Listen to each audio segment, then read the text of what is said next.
ജീവിതത്തിൻ്റെ രാഷ്ട്രം വരെയുള്ള ഭൗതിക ജീവിതത്തിൻ്റെ രാഷ്ട്രം വരെയുള്ള കാരണം നമ്മൾ അഗ്നിനയ സുബധ എന്ന 8ാമത്തെ മന്ത്രം ഉണ്ടല്ലോ, നമ്മൾ 8 ആത്മീയ മന്ത്രങ്ങൾ ദൈനംദിന പാഠത്തിലുണ്ടല്ലോ. അതിൽ വിജ്ഞാനവും രാജ്യം തുടങ്ങിയ ഐശ്വര്യങ്ങളും നേടുവാൻ ഉതകും വണ്ണം പ്രജ്ഞാനവും ഉത്തമകർമ്മവും ഋഷികളുടെ മാർഗത്തിലൂടെ ഞങ്ങൾക്ക് സിദ്ധമാക്കിയാലും എന്നാണ് പ്രാർത്ഥിക്കുന്നത്. അപ്പം എന്ന് പ്രാർത്ഥിക്കുന്നു. ഇനി അതിന്റെ പ്രയോഗ സ്ഥലത്തിലേക്ക് വരുമ്പോൾ ഏതെങ്കിലും ഒരു ഉദാഹരണത്തോട് പറയാമോ? എങ്ങനെ? നിത്യവും നമ്മൾ നിത്യകർമ്മങ്ങൾ ആര് ചെയ്യുന്നു അവർക്ക് രാഷ്ട്രത്തെ നിർമ്മിക്കുന്നതിൽ പങ്കാളികളാകാൻ കഴിയും.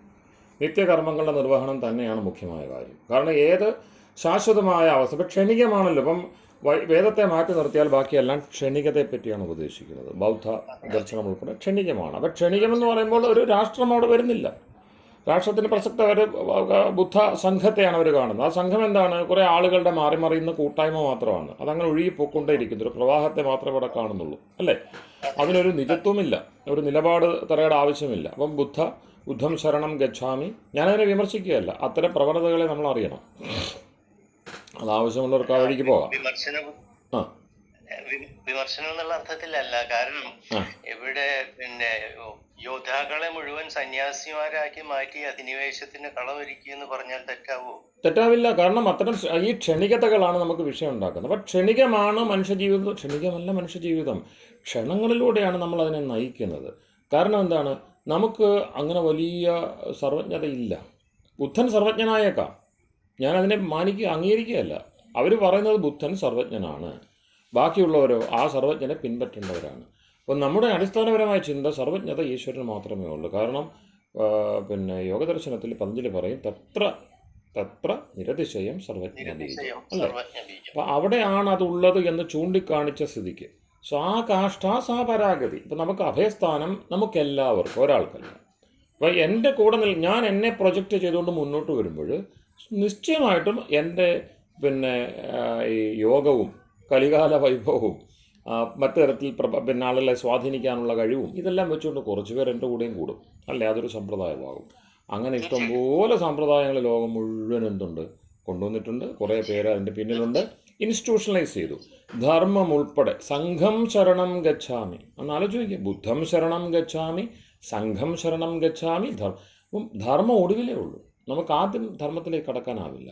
ബുദ്ധനെ അറിയണം, ബുദ്ധൻ്റെ സംഘത്തിൽ ചേരണം, എന്നാൽ മാത്രമേ രക്ഷയുള്ളൂ എന്ന മട്ടിൽ അത് പിന്നെ നമ്മൾ കാണാം. അത് ആ ഒരു വഴി ആൾദൈവ പദ്ധതി വന്നതോടുകൂടി ഈശ്വരന് പകരം ആളുകൾ അവിടെ കയറിയിരുന്ന് കാര്യങ്ങൾ ചെയ്യാൻ തുടങ്ങിയതോടുകൂടി എല്ലാം അങ്ങനെ ഇൻസ്റ്റിറ്റ്യൂഷണലൈസ് ചെയ്യപ്പെട്ടു. അപ്പോൾ അവിടെ എന്ത് ചെയ്തു? മഹാമാതൃകളൊക്കെയും മറിഞ്ഞു. ശ്രീകൃഷ്ണനെ ഉൾപ്പെടെ നമുക്ക് ദുർവ്യാഖ്യാനം ചെയ്ത് ഈ പറയുന്ന പോക്കറ്റുകളിലേക്ക് കൊണ്ടുവരേണ്ടി വന്നു. രാമലീലയും കൃഷ്ണലീലയും ഒക്കെ ആടേണ്ടി വന്നു. ഇത് ചരിത്രത്തിലെ, അല്ലേ? അപ്പം അവിടെ രാഷ്ട്രനിർമ്മാണം എവിടെയാണ്? ഇതിൻ്റെ കൃത്യമായ പ്രശ്നം കിടക്കുന്നത് ക്ഷണികതയെ മാനിച്ചുകൊണ്ട് നമ്മൾ ജീവിക്കുന്നു എന്നിടത്താണ്. ക്ഷണികത അവർ പറയുന്നത് ക്ഷണങ്ങളിൽ ബിറ്റ് ഓഫ് സെക്കൻഡ്സ് കൂടി നമുക്ക് വേണം. കാരണം ചിന്തിക്കാൻ സാവകാശം വേണം, തിരുത്താൻ സാവകാശം വേണം. അപ്പോൾ അങ്ങനെ എല്ലാം സനാതനമാണ് എന്ന് പറഞ്ഞ് നമുക്ക് ഇരിക്കാൻ പറ്റത്തില്ല. സനാതനമായത് അവിടെ ഇരിക്കട്ടെ, പക്ഷെ നമുക്ക് ക്ഷണികതയിലൂടെ തന്നെ ജീവിതം നയിക്കേണ്ടതുണ്ട്. അത് നമുക്ക് എന്താണ്? ബെറ്റർമെൻറ്റ് ഓഫ് ലൈഫിന് വേണ്ടിയാണ് നമ്മളെ മുറിച്ച് സാവകാശം നമുക്ക് തരുന്നത്. കാലത്തിലും സ്ഥലത്തിലുമുള്ള സാവകാശം തരുന്നത് നമ്മളുടെ ഏകദേശതയെ അല്പജ്ഞതയൊക്കെ മാനിച്ചുകൊണ്ടാണ്, സർവജ്ഞതയെ വെച്ചുകൊണ്ടല്ല. സർവജ്ഞർക്ക് അങ്ങനെയാണെങ്കിൽ പന്നിയിറച്ചി തിന്ന് മരണപ്പെട്ടു എന്നാണ് ത്രിപിടകങ്ങളിൽ രേഖപ്പെടുത്തിയിരിക്കുന്നത്. ബുദ്ധൻ അങ്ങനെയാണ് മരണപ്പെട്ടത്. അതെങ്ങനെ? സർവജ്ഞൻ എങ്ങനെയാണ് അത്ര ഒരു അബദ്ധം വരുന്നത്? താൻ പന്നിയിറച്ചി കഴിക്കുന്നത് തെറ്റ്, പന്നിയിറച്ചി കഴിച്ചു കഴിഞ്ഞാൽ താൻ മരണപ്പെടുമെന്ന് അറിയാതെ കഴിക്കുന്നത് തെറ്റ്. അപ്പോൾ അങ്ങനെ ഓരോ വ്യക്തിപരമായ അനുഷ്ഠാനങ്ങളിലൊക്കെയും നമുക്ക് അത്തരം തെറ്റുകൾ ചൂണ്ടിക്കാട്ടാൻ കഴിയും. മനുഷ്യനാണോ തെറ്റുപറ്റാം? മനുഷ്യന് തെറ്റുപറ്റാം. അഹിംസയുടെ പേരിൽ ക്ഷാത്രവീര്യം മുഴുവൻ ചോർത്തി കളഞ്ഞിട്ട് അധിനിവേശം കൊണ്ട് വന്ന ഹിംസ പറഞ്ഞാൽ തീരില്ലല്ലോ. അല്ല, ഞാൻ അതിലേക്ക് വരാം. ഇതിനകത്തെ അടിസ്ഥാനപരമായ തെറ്റുകളൊന്ന് നമ്മളുടെ ഇപ്പോഴും നമ്മളെ സ്വാധീനിക്കുന്നതാണ് ഇത്തരം കാര്യങ്ങൾ. കാരണം നമ്മൾ ഇവരെയൊക്കെ എവിടെയൊക്കെയോ മഹാത്മാക്കളായിട്ട് കാണുന്നുണ്ട്. മഹാത്മാക്കളുടെ വഴി പിൻപറ്റുക എന്നുള്ളത് നിർബന്ധമായ കാര്യം. മഹാത്മാക്കളായിട്ട് കണ്ടു കഴിഞ്ഞാൽ അവരെ നമുക്ക് പിൻപറ്റാതെ വയ്യ. അപ്പം അവിടെ മഹാത്മാക്കളായിട്ട് കാണേണ്ടതുണ്ടോ, റീഇൻറ്റർപ്രറ്റ് ചെയ്യേണ്ടതുണ്ട്. അവിടെയാണ് നമുക്ക് വിശ്വാനിദേവ തുണയാകുന്നത്. ദുരിതങ്ങളായിട്ട് വന്നുകൂടിയിരിക്കുന്നവയെ തിരിച്ചറിയണം. അവയെ തിരിച്ചറിഞ്ഞ് നീക്കം ചെയ്യാതെ ഭദ്രമുണ്ടാവില്ല. നമ്മൾ ഈ സമൂഹത്തിൽ വ്യക്തി ജീവിതത്തിലും സാമൂഹിക ജീവിതത്തിലും ഭദ്രം അന്വേഷിക്കുകയാണ്. ദുരിതങ്ങളുടെ പിന്നെ പെരുമഴക്കാലമാണ്, ദുരിതങ്ങളുടെ മഹാസഞ്ചയത്തിനിടയിലിരുന്ന് നമ്മൾ എന്താ പറയുന്നത്, ഇഷ്ടംപോലെ വെള്ളമുണ്ട്, ദാഹിച്ചു വലയുന്നു, ഇഷ്ടംപോലെ അന്നമുണ്ട്, വിശന്ന് കരയുന്നു. ആ നിലയിലാണ്. രഹസ്യം എന്ത് നമുക്കറിയുന്നില്ല. അത്തരത്തിലുള്ള ഒരു അങ്കലാപ്പിലാണ് എല്ലാവരും. അത്യാവശ്യം ഗുരുക്കന്മാർക്കും ഇതൊക്കെ തന്നെയാണ് അവസ്ഥ. കാരണം നമ്മുടെ വ്യക്തിപരമായ അനുശീലനം, ജീവിതം, ഇതൊക്കെ അങ്ങനെ തന്നെയാണ് പറയാൻ പ്രേരിപ്പിക്കുന്നത്. അപ്പോൾ അവിടെ നമ്മൾ പരിണതപ്രജ്ഞനാണ്, ഞാൻ മഹാജ്ഞാനിയാണ്, സർവജ്ഞനാണ് എന്ന് പറഞ്ഞ് ആരെങ്കിലും വന്നു കഴിഞ്ഞാൽ സംശയിക്കണം. കാരണം അത് ഈശ്വരന് മാത്രം അവകാശപ്പെട്ടതാണ്. നമുക്കൊരു കോമൺ പൂളുണ്ട്. വിഷയം അതാണ്. ഈ പറയുന്ന ആളുടെ സ്ഥലത്തിലും കാലത്തിലൊക്കെ മുറിഞ്ഞു പോകും. വളരെ കൃത്യമായിട്ടല്ലേ പതഞ്ജലി അത് സൂചിപ്പിച്ചത്. സയേഷ പൂർവേഷാമപി ഗുരു കാലേന അനവച്ഛേദാത്. കാലത്തിൽ മുറിയാത്ത ഒരു ഗുരുസത്ത നമുക്കുണ്ട്. ഓക്കെ. ബാക്കിയുള്ള ഗുരുക്കന്മാർക്ക് ആ ഈശ്വരീയതയുടെ, ഇപ്പം മഴ പെയ്യുന്നത് എല്ലായിടത്തുമാണ്, പക്ഷേ കുളത്തിലും ചില പ്രത്യേക സ്ഥാനങ്ങളും അത് കെട്ടിക്കിടക്കുന്നു, നാളെയും ഉപയോഗിക്കാൻ പാകത്തിന്. അങ്ങനെ ഗുരുസ്ഥാനങ്ങളോ തീർത്ഥസ്ഥാനങ്ങളോ ഒക്കെ ഉണ്ടായേക്കാം, കുഴപ്പമൊന്നുമില്ല. അതൊക്കെ അനുവദനീയമാണ്. ആത്മജ്ഞം ഹി അർച്ചയേത് ഭൂതികാമ, മുണ്ടകോണിഷ്യത്തിൽ പറയും, ആത്മജ്ഞാനിയെ അർച്ചിച്ചു കൊള്ളുക ഐശ്വര്യത്തെ കാക്ഷിക്കുന്നവന്. അപ്പം സന്യാസിയുടെ യതിപൂജയൊക്കെ സാധ്യമാണെന്നും കുഴപ്പമൊന്നുമില്ല. പക്ഷെ അവർക്ക് സർവജ്ഞപീഠം സ്ഥാപിച്ചു കൊടുക്കുക എന്നുള്ള അസാധ്യമായ കാര്യം, തെറ്റായ കാര്യമാണ്. അത് ബുദ്ധൻ ചെയ്തതോടുകൂടി ഇപ്പുറത്തെ ശങ്കരന് സർവജ്ഞപീഠം കൊടുക്കേണ്ടി വന്നു. എൻ്റെ അറിവിൽ കേരളത്തിലോ ഭാരതത്തിലോ ഒരു സർവജ്ഞപീഠവും ഒരു കാലത്തും നിലനിന്നിട്ടില്ല. ഇവരൊക്കെ എങ്ങനെ സർവജ്ഞപീഠം കയറിയെന്ന് നമുക്കറിയാൻ കഴിയില്ല. അപ്പോൾ നമ്മളത് വിശ്വസിക്കുകയാണ്. അപ്പോൾ ആ വിശ്വാസങ്ങൾ നമ്മളെ ഒരുപാട് തെറ്റിദ്ധരിപ്പിച്ചു, ഒരുപാട് നമ്മളെ വഴിതെറ്റിച്ചു. അപ്പം ഒരു അങ്ങയുടെ പ്രഭാഷണത്തിൽ ഞാൻ ശ്രദ്ധിച്ചതുപോലെ തന്നെ വളരെ ശ്രദ്ധിച്ചാ കേട്ടത്. അതായത് നമ്മുടെ വഴികള്, തടസ്സങ്ങളുടെ വഴികളുടെ ഘോഷയാത്രയാണ്. രണ്ട്, എനിക്ക് തോന്നിയത് ഇപ്പൊ പല എന്താ പറയാ, ഞാൻ അടുക്കും ചുറ്റോടും കൂടി സംസ്കൃതവും വേദവും പഠിച്ചിട്ടില്ല. ആ പരിമിതി ക്ഷമാപൂർവ്വം ഞാൻ പറയുകയാണ് കേട്ടോ, അതുകൊണ്ട് പോരായ്മകളുണ്ട്. ഇവിടെ പലപ്പോഴും വിശിഷ്ടാദ്വൈതത്തിന്റെയോ, അതായത് എന്താ പറയാ, സച്ചിദാനന്ദമാണ് ആത്മാവ് എന്നൊക്കെ പറയുന്ന പ്രഭാഷണങ്ങൾ ഞാൻ കഴിഞ്ഞ ദിവസം ഏതോ കേട്ട് അവിടെ വെച്ച് എനിക്ക് ഒന്ന് സ്റ്റോപ്പ് ചെയ്യേണ്ടി വന്നു വീഡിയോ. വേറെ കാരണം അബദ്ധങ്ങളിലേക്ക് പോകുമ്പോൾ അല്ലാത്ത വിഷമം തോന്നി. അപ്പോ ഇത്തരം ഒരു ത്രൈത സിദ്ധാന്തത്തിന് മാത്രമേ യുക്തിഭദ്രമായിട്ടുള്ളൂ. രണ്ട്, അത് ആപ്തോദ്ദേശവുമാണ്, അത് നിഷേധിക്കേണ്ട ആവശ്യമില്ല. പക്ഷെ അതല്ലാതെ വന്നിരിക്കുന്നതും അതിന്റെ പിന്നാലെയുള്ള ഈ ഘോഷയാത്രകളും ഒരുപാട് വഴിതെറ്റിക്കുന്നു എന്ന് എനിക്കിങ്ങനെ തോന്നിയിട്ടുണ്ട് പലപ്പോഴും, പല പ്രഭാഷണങ്ങളും അതെ, പല സാഹചര്യങ്ങളും അതെ. അപ്പൊ ഞാൻ ചോദിച്ച സംശയത്തിന്റെ ഭാഗമായിട്ട് ഒന്നുകൂടി ചോദിക്കട്ടെ. ഇപ്പൊ ധനുർവേദത്തിലൊക്കെ ദിവ്യാസ്ത്രം പ്രയോഗിക്കുന്നു എന്ന് പറഞ്ഞു, അവിടെ മന്ത്രങ്ങൾ പ്രയോഗിക്കുന്നു എന്ന് പറഞ്ഞു. അപ്പൊ അങ്ങ് പറഞ്ഞ പോലെ പ്രയോഗത്തിനുള്ള പ്രസക്തി കൊടുക്കുന്ന മന്ത്രങ്ങള് അല്ലെങ്കിൽ ധ്യാനത്തിന് വേണ്ട മന്ത്രങ്ങൾ അങ്ങനെയൊക്കെ വേറെയാണോ? അല്ല, പിന്നെ ഓരോ ഉദ്ദേശവും, ഇപ്പം നമുക്ക് പ്രധാനപ്പെട്ട 3 മണ്ഡലങ്ങളാണല്ലോ ഉള്ളത്. 3 മണ്ഡലങ്ങൾ ആദ്യം നമ്മൾ പറഞ്ഞല്ലോ, 3 സാധനങ്ങൾ: മനസ്സ്, വാക്ക്, ശരീരം. ഇവയെ 3നെയും ബലപ്പെടുത്തുന്ന കാര്യങ്ങൾ മാനസികവും വാചികവും കായികവുമായ ബലവർദ്ധകങ്ങളായ അല്ലെങ്കിൽ ദിശാനിർദ്ദേശങ്ങളായിട്ടുള്ള മന്ത്രങ്ങളുണ്ട്. അവ പിന്നെ സോഫ്റ്റ്വെയറായിട്ടും പ്രവർത്തിക്കും, സോഫ്റ്റ്വെയറിലും പ്രവർത്തിക്കും, ഹാർഡ്വെയറിലും പ്രവർത്തിക്കും. ഓക്കെ. ഇപ്പം മന്ത്രസിദ്ധി വന്ന ഒരാളുമായി നിങ്ങൾ സഹവസിക്കുമ്പോൾ അത് അയാളുടെ സാന്നിധ്യം കൊണ്ടുകൂടി അറിയാൻ കഴിയും. വാക്കിലൂടെ മാത്രമല്ല. അപ്പം മനസ്സ്, കാരണം എന്താണ്, സങ്കല്പയുക്തമാണ്. എപ്പോഴും അതിൽ മന്ത്രപൂരിതമായിട്ടുള്ള മന്ത്രബുദ്ധിയോടുകൂടിയാണ് ചിന്തിക്കുന്നത്, പറയുന്നത്, ആചരിക്കുന്നത്. ആചരണത്തിലൂടെ വരണമല്ലോ, ആചരണത്തിലില്ലെങ്കിൽ കാര്യമില്ല. അപ്പോൾ തെറ്റ് നമുക്ക് വരാം, കാരണം നമ്മൾ സർവജ്ഞനല്ല. പക്ഷേ നമ്മൾ മന്ത്രത്തെ ഏറ്റെടുത്ത് കഴിയുമ്പോൾ, അല്ലെ മന്ത്രപരത വന്നു കഴിയുമ്പോൾ വരുന്ന പ്രധാനപ്പെട്ട വ്യത്യാസം തെറ്റായിട്ട് തന്നെ നിൽക്കുകയും ശരി മാത്രം അവശേഷിക്കുകയും ചെയ്യും. തെറ്റിനെ നമ്മൾ തിരിച്ചറിയുന്നു, ശരിയിലേക്ക് കടക്കുന്നു. അതുകൊണ്ടാണ് അനൃതാത് സത്യമുപൈതി എന്നതാണ് വ്രതം. അനൃതമുണ്ട്, നമ്മൾ മനുഷ്യരാണ്. വളരെയേറെ വാസന കൊണ്ടും സംസ്കാരം കൊണ്ടും മൂലത്തിൽ നിന്ന് നമ്മുടെ കൂടി സത്യസ്വരൂപത്തിൽ, ഏറ്റവും വലിയ കഷ്ടം അതാ, നമ്മുടെ കൂടി സത്യസ്വരൂപത്തിൽ നിന്നും വളരെയധികം അകറ്റപ്പെട്ട നിലയിലാണ് ഇരിക്കുന്നത്. ഇതെല്ലാം മായയാണെന്ന് ഞാൻ പുറത്ത് പറഞ്ഞിട്ട് കാര്യമുണ്ട്. പ്രപഞ്ചം മായയാണ്. ഇവിടെ എൻ്റെ ഉള്ളിലാണ് കലിയിരിക്കുന്നത്. കലിമല എൻ്റെ ഉള്ളിലാണ് ഇരിക്കുന്നത്. അതിനെ അംഗീകരിക്കാതെ ഞാനൊരു ബ്രഹ്മമാണ്, ഞാൻ ബ്രഹ്മസത്തയാണ് എന്ന അഹംഭാവമാണ് അതിന് പകരം വെക്കുന്നതെങ്കിൽ അത് സാധനയ്ക്ക് ഉതകും. ആർക്ക്? എന്നെ കലിദോഷം ബാധിച്ചിട്ടില്ല, ഞാൻ ബ്രഹ്മമാണ് എന്നത് സാധനയ്ക്ക് വേണ്ടി. കാരണം മൂർധന ജ്യോതിഷി സിദ്ധ ദർശനം തുടങ്ങി വിഭൂതി പാദത്തിലും മറ്റും ചർച്ച ചെയ്യുന്ന ഒരു മെത്തഡോളജി ഉണ്ട്, ഒരു രീതിയുണ്ട്. നിങ്ങൾ ശ്രദ്ധിച്ചിട്ടുണ്ടോ എന്ന് അറിയത്തില്ല. അപ്പോൾ അവിടെ പറയുന്നുണ്ട്, നമ്മൾ അഗസ്ത്യനാണ് എന്ന് ചിന്തിക്കുക. നമ്മൾ ശങ്കരാചാര്യ ഇഷ്ടമുള്ള ആളുകളുണ്ടല്ലോ, വസിഷ്ഠൻ, വിശ്വാമിത്രൻ, ഇങ്ങനെ കഥകളിലൂടെ ആഖ്യാനങ്ങളിലൂടെ പരമ്പര പല ഋഷികളുടെയും ജീവിതത്തെ നമ്മളുടെ മുമ്പിൽ വെച്ചിട്ടുണ്ട്. ഇപ്പം എന്നെ സംബന്ധിച്ച് എനിക്ക് ഏറ്റവും കൂടുതൽ ഇഷ്ടമുള്ള ഒരു ഋഷി വ്യക്തിയെ അങ്ങനെ ഞാൻ ആരാധിക്കാറില്ല, പക്ഷേ എനിക്ക് ഇഷ്ടമുള്ള അങ്ങനെ ഒരു വ്യക്തിത്വമാണ് യാജ്ഞവൽക്യന്. അപ്പോൾ ഞാൻ യാജ്ഞവൽക്യനെ പോലെ എന്ന് ചിന്തിച്ച് കഴിയുമ്പോൾ സ്വാഭാവികമായിട്ടും എനിക്ക് അതിൽ താഴെ പോകാൻ കഴിയില്ല. അപ്പോൾ നമ്മളെ അത് എലിവേറ്റ് ചെയ്യുന്നുണ്ട്. ഓക്കെ, അതുകൊണ്ടാണ് ആത്മജ്ഞം ഹി അർച്ചയത് ഭൂതികാമ, ആത്മജ്ഞാനിയായ ഒരുവനെ അർച്ചിക്കുക, ശ്രദ്ധിക്കുക, ശ്രദ്ധയോടെ പരിചരിക്കുക, ഇത്തരം കാര്യങ്ങൾ ചെയ്യുമ്പോൾ നമ്മൾ എന്തായിട്ട് തീരും? മെല്ലെ മെല്ലെ നമ്മളും ആ ചൂട് പറ്റി നമ്മൾ മാർഗത്തിലേക്ക് ഉറയ്ക്കുവാനുള്ള സാധ്യതയുണ്ട്. പിന്നെ അത് വേറെ അതിനെ ഇപ്പം നമ്മൾ നേരത്തെ തൊട്ടു മുമ്പേ പറഞ്ഞ അവസ്ഥയുണ്ടല്ലോ, ഞാൻ ബ്രഹ്മമാണ് എന്ന് പറഞ്ഞ് ചുറ്റുപാടുമാണ് അഴുക്ക് മുഴുവനും, പ്രപഞ്ചമായാണ് ഞാൻ ബ്രഹ്മമാണ് എന്ന് പറയുന്ന നിഷേധാത്മകമായ സമീപനത്തിലേക്കാണ് സാധാരണ പോവുക. ഈ സാധനയുടെ തലത്തിലൊന്നുമല്ല നിൽക്കുക. എന്നിട്ട് എന്ത് ചെയ്യുന്നു? കർമ്മഭൂമിയെ നിഷേധിക്കുന്നു, പ്രപഞ്ചത്തെ നിഷേധിക്കുന്നു, ഗാർഹസ്ഥ്യ ധർമ്മത്തെ നിഷേധിക്കുന്നു, രാഷ്ട്രധർമ്മത്തെ നിഷേധിക്കുന്നു. അവിടെ എന്ത് വന്നു? രാഷ്ട്രമില്ലാതായി. അപ്പം നേരത്തെ പറഞ്ഞ ആ ഒരു ക്ഷണികതയുണ്ടല്ലോ, അപ്പോൾ അവരെ ക്ഷണങ്ങളിലൂടെ എങ്ങനെ കടന്നു ആസ്വദിക്കുക, ക്ഷണങ്ങളെ ആസ്വദിക്കുക, മനസ്സ് സ്വച്ഛമായിരിക്കട്ടെ, മനസ്സിനെ നിർമ്മലമാക്കുക, ഇങ്ങനത്തെ പ്രാർത്ഥനകളിലൂടെ പോയിട്ട് പിന്നെ ലിവ് ഇൻ പ്രസൻറ്റ്. എന്തിനാണ് പിന്നെ ഭൂതകാലത്തിൻ്റെ ബാധ്യത നമ്മൾ ഏറ്റെടുക്കുന്നത്? നമ്മൾ ഭാവിയെപ്പറ്റി എന്തിനാണ് ആവശ്യമില്ല ചിന്തിക്കുന്നത്? നമ്മൾ വർത്തമാനത്തിൽ തന്നെ ഉറച്ചിരിക്കൂ എന്ന് പറയുന്ന രീതിയിലുള്ള ഇതാണ് ക്ഷണികത. വിപස්සന തുടങ്ങിയുള്ള ധ്യാന മാർഗങ്ങളിലൂടെ പോകുമ്പോൾ നിങ്ങൾക്ക് അറിയാൻ കഴിയും, അവർ ആ ക്ഷണികതയിൽ തന്നെ ഊന്നി നിൽക്കാൻ പഠിപ്പിക്കും. Live in present, live in present, live in present എന്ന് പറഞ്ഞുകൊണ്ടേയിരിക്കും. നമ്മളെ സംബന്ധിച്ച് അങ്ങനെയല്ല. നമ്മൾ നിത്യസത്തയാണ് എങ്കിൽ പൂർവ്വകാലത്തിൻ്റെ ബാധ്യതകൾ നമ്മളിലുണ്ട്, വരും കാലത്തെ സംബന്ധിച്ചുള്ള വാഗ്ദാനങ്ങൾ നമ്മളിലുണ്ട്. അപ്പോൾ അതിനിടയിലാണ് നമ്മുടെ മധ്യം എന്ന് പറയുന്നത്. അപ്പോൾ ഈ വ്യക്തമായ മധ്യത്തെപ്പറ്റി വെറുതെ കരയരുത് എന്നാണ് പിന്നെ വ്യക്തമധ്യാനി ഭാരത അവ്യക്ത നിധനാന്യേവ തത്രക്കാ പരിദേവന എന്ന് ഒരു കൗണ്ടർ യുക്തി നമ്മുടെ ഭഗവാൻ ഉന്നയിക്കുന്നത്, ശ്രീകൃഷ്ണനോട് അർജുൻ്റെ ചോദ്യങ്ങളോട് പിന്നെ പ്രതികരിച്ചുകൊണ്ട് പറയുന്നത്. അപ്പം ഇന്നത്തെ പ്രശ്നം ക്ഷണികതയുടെ പ്രശ്നം എന്ന് വെച്ച് കഴിഞ്ഞാൽ കർമ്മത്തിൽ മാത്രമേ ക്ഷണികതയുള്ളൂ. വൈദിക ദൃഷ്ടിയിൽ കർമ്മത്തിൽ മാത്രമേ ക്ഷണികതയുള്ളൂ. അതായത് ലോകത്തിൽ ഏതെങ്കിലും ഒരു വസ്തു ക്ഷണീയമാണെങ്കിൽ അത് കർമ്മം മാത്രമാണ്. ഇപ്പോൾ ചെയ്ത കർമ്മം തീർന്നു, അതിൻ്റെ ഫലം എന്നോ വരും. ഇപ്പം വരാം, അടുത്ത നിമിഷം വരാം, എന്നെങ്കിലും വരാം.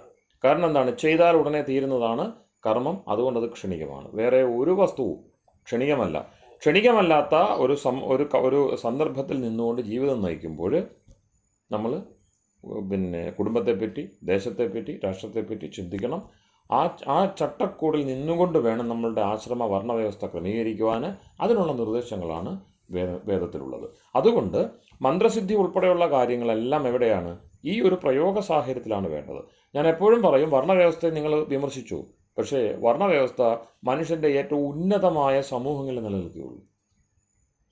മനുഷ്യരൊത്തുകൂടി ഏറ്റവും മികച്ച കാര്യങ്ങളെപ്പറ്റി ചിന്തിക്കുന്നിടത്ത് വർണ്ണവ്യവസ്ഥ സ്വാഭാവികമായിട്ടുണ്ടാവും. കാരണം എനിക്ക് ബ്രാഹ്മണനായിട്ടിരിക്കാൻ കഴിഞ്ഞാൽ ഞാൻ ക്ഷത്രിയത്വം എനിക്ക് പൂർണ്ണമായിട്ടും ഉണ്ടാവില്ല, വൈശ്യത്വം ഉണ്ടാവില്ല, ശൂദ്രത്വം ഉണ്ടാവില്ല.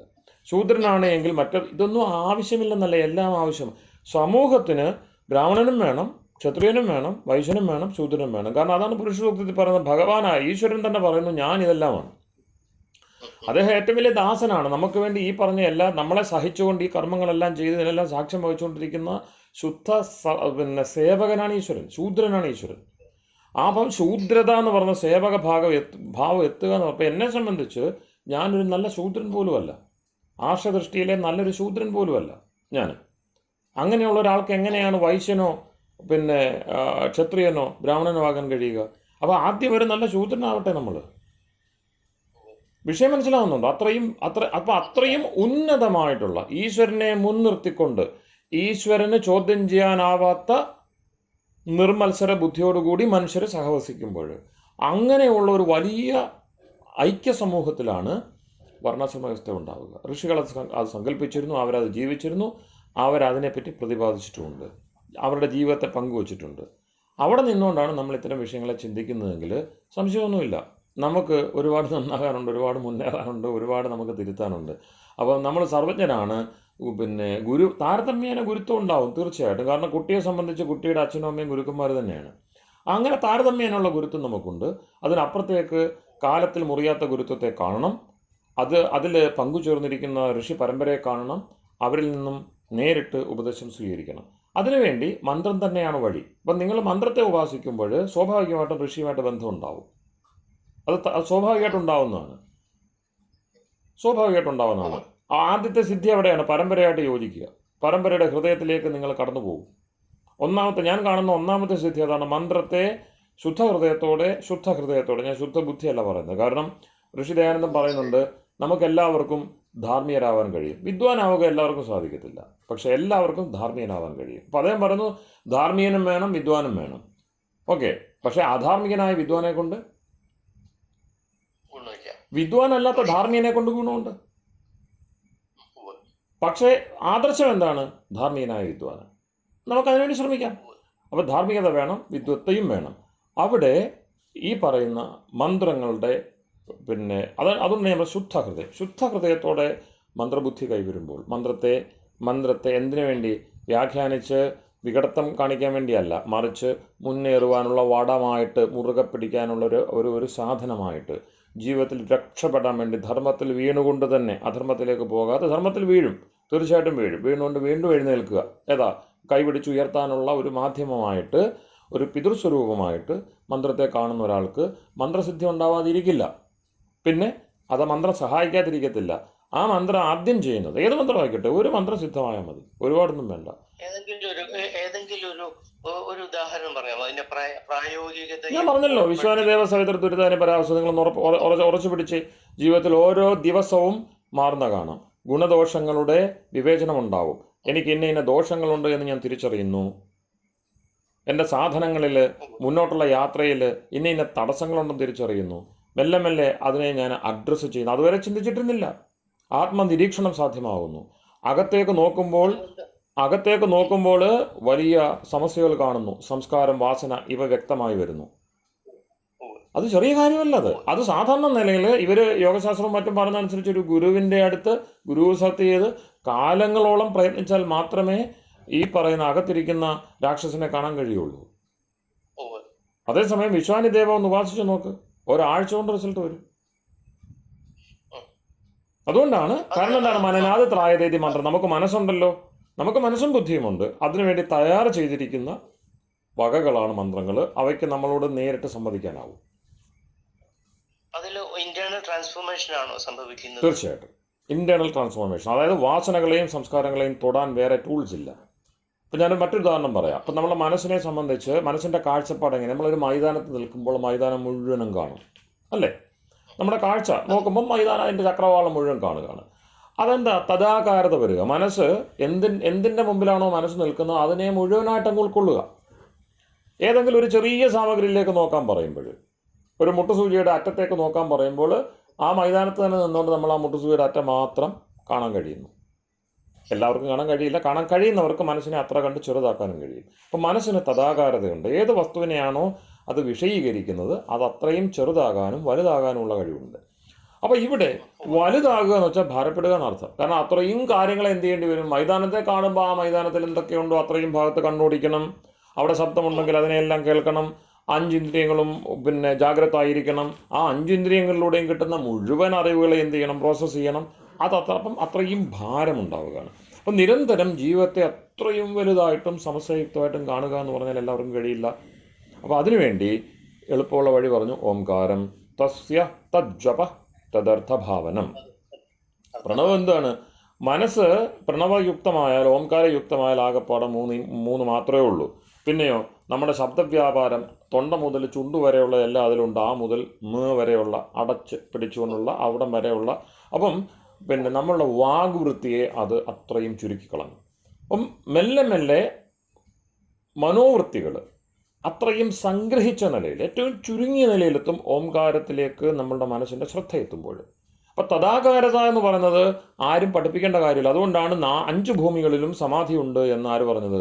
വ്യാസം പറഞ്ഞത്. ഭാഷ്യത്തിൽ ആദ്യം പറയുന്നുണ്ടല്ലോ, സമാധി എന്നത് എല്ലാ ഭൂമിയിലും ഉള്ളതാണ്, ഏകാഗ്രത എന്നത്. അപ്പം ഏത് വിഷയം, കാരണം എന്താണ്? ക്ഷിപ്തനോ മൂഢനോ ഒക്കെ ആയിക്കോട്ടെ, അയാൾക്ക് ഇഷ്ടവിഷയം വരുമ്പോൾ അയാളുടെ മനസ്സെന്തിലായിരിക്കും? സമാധി നിലയിലായിരിക്കും. മദ്യപാനം ചെയ്യുന്നവനെ സംബന്ധിച്ച് അവന് ലോകത്തിൽ വേറൊന്നും വിഷയമല്ല, അത് മാത്രമാണ് വിഷയം.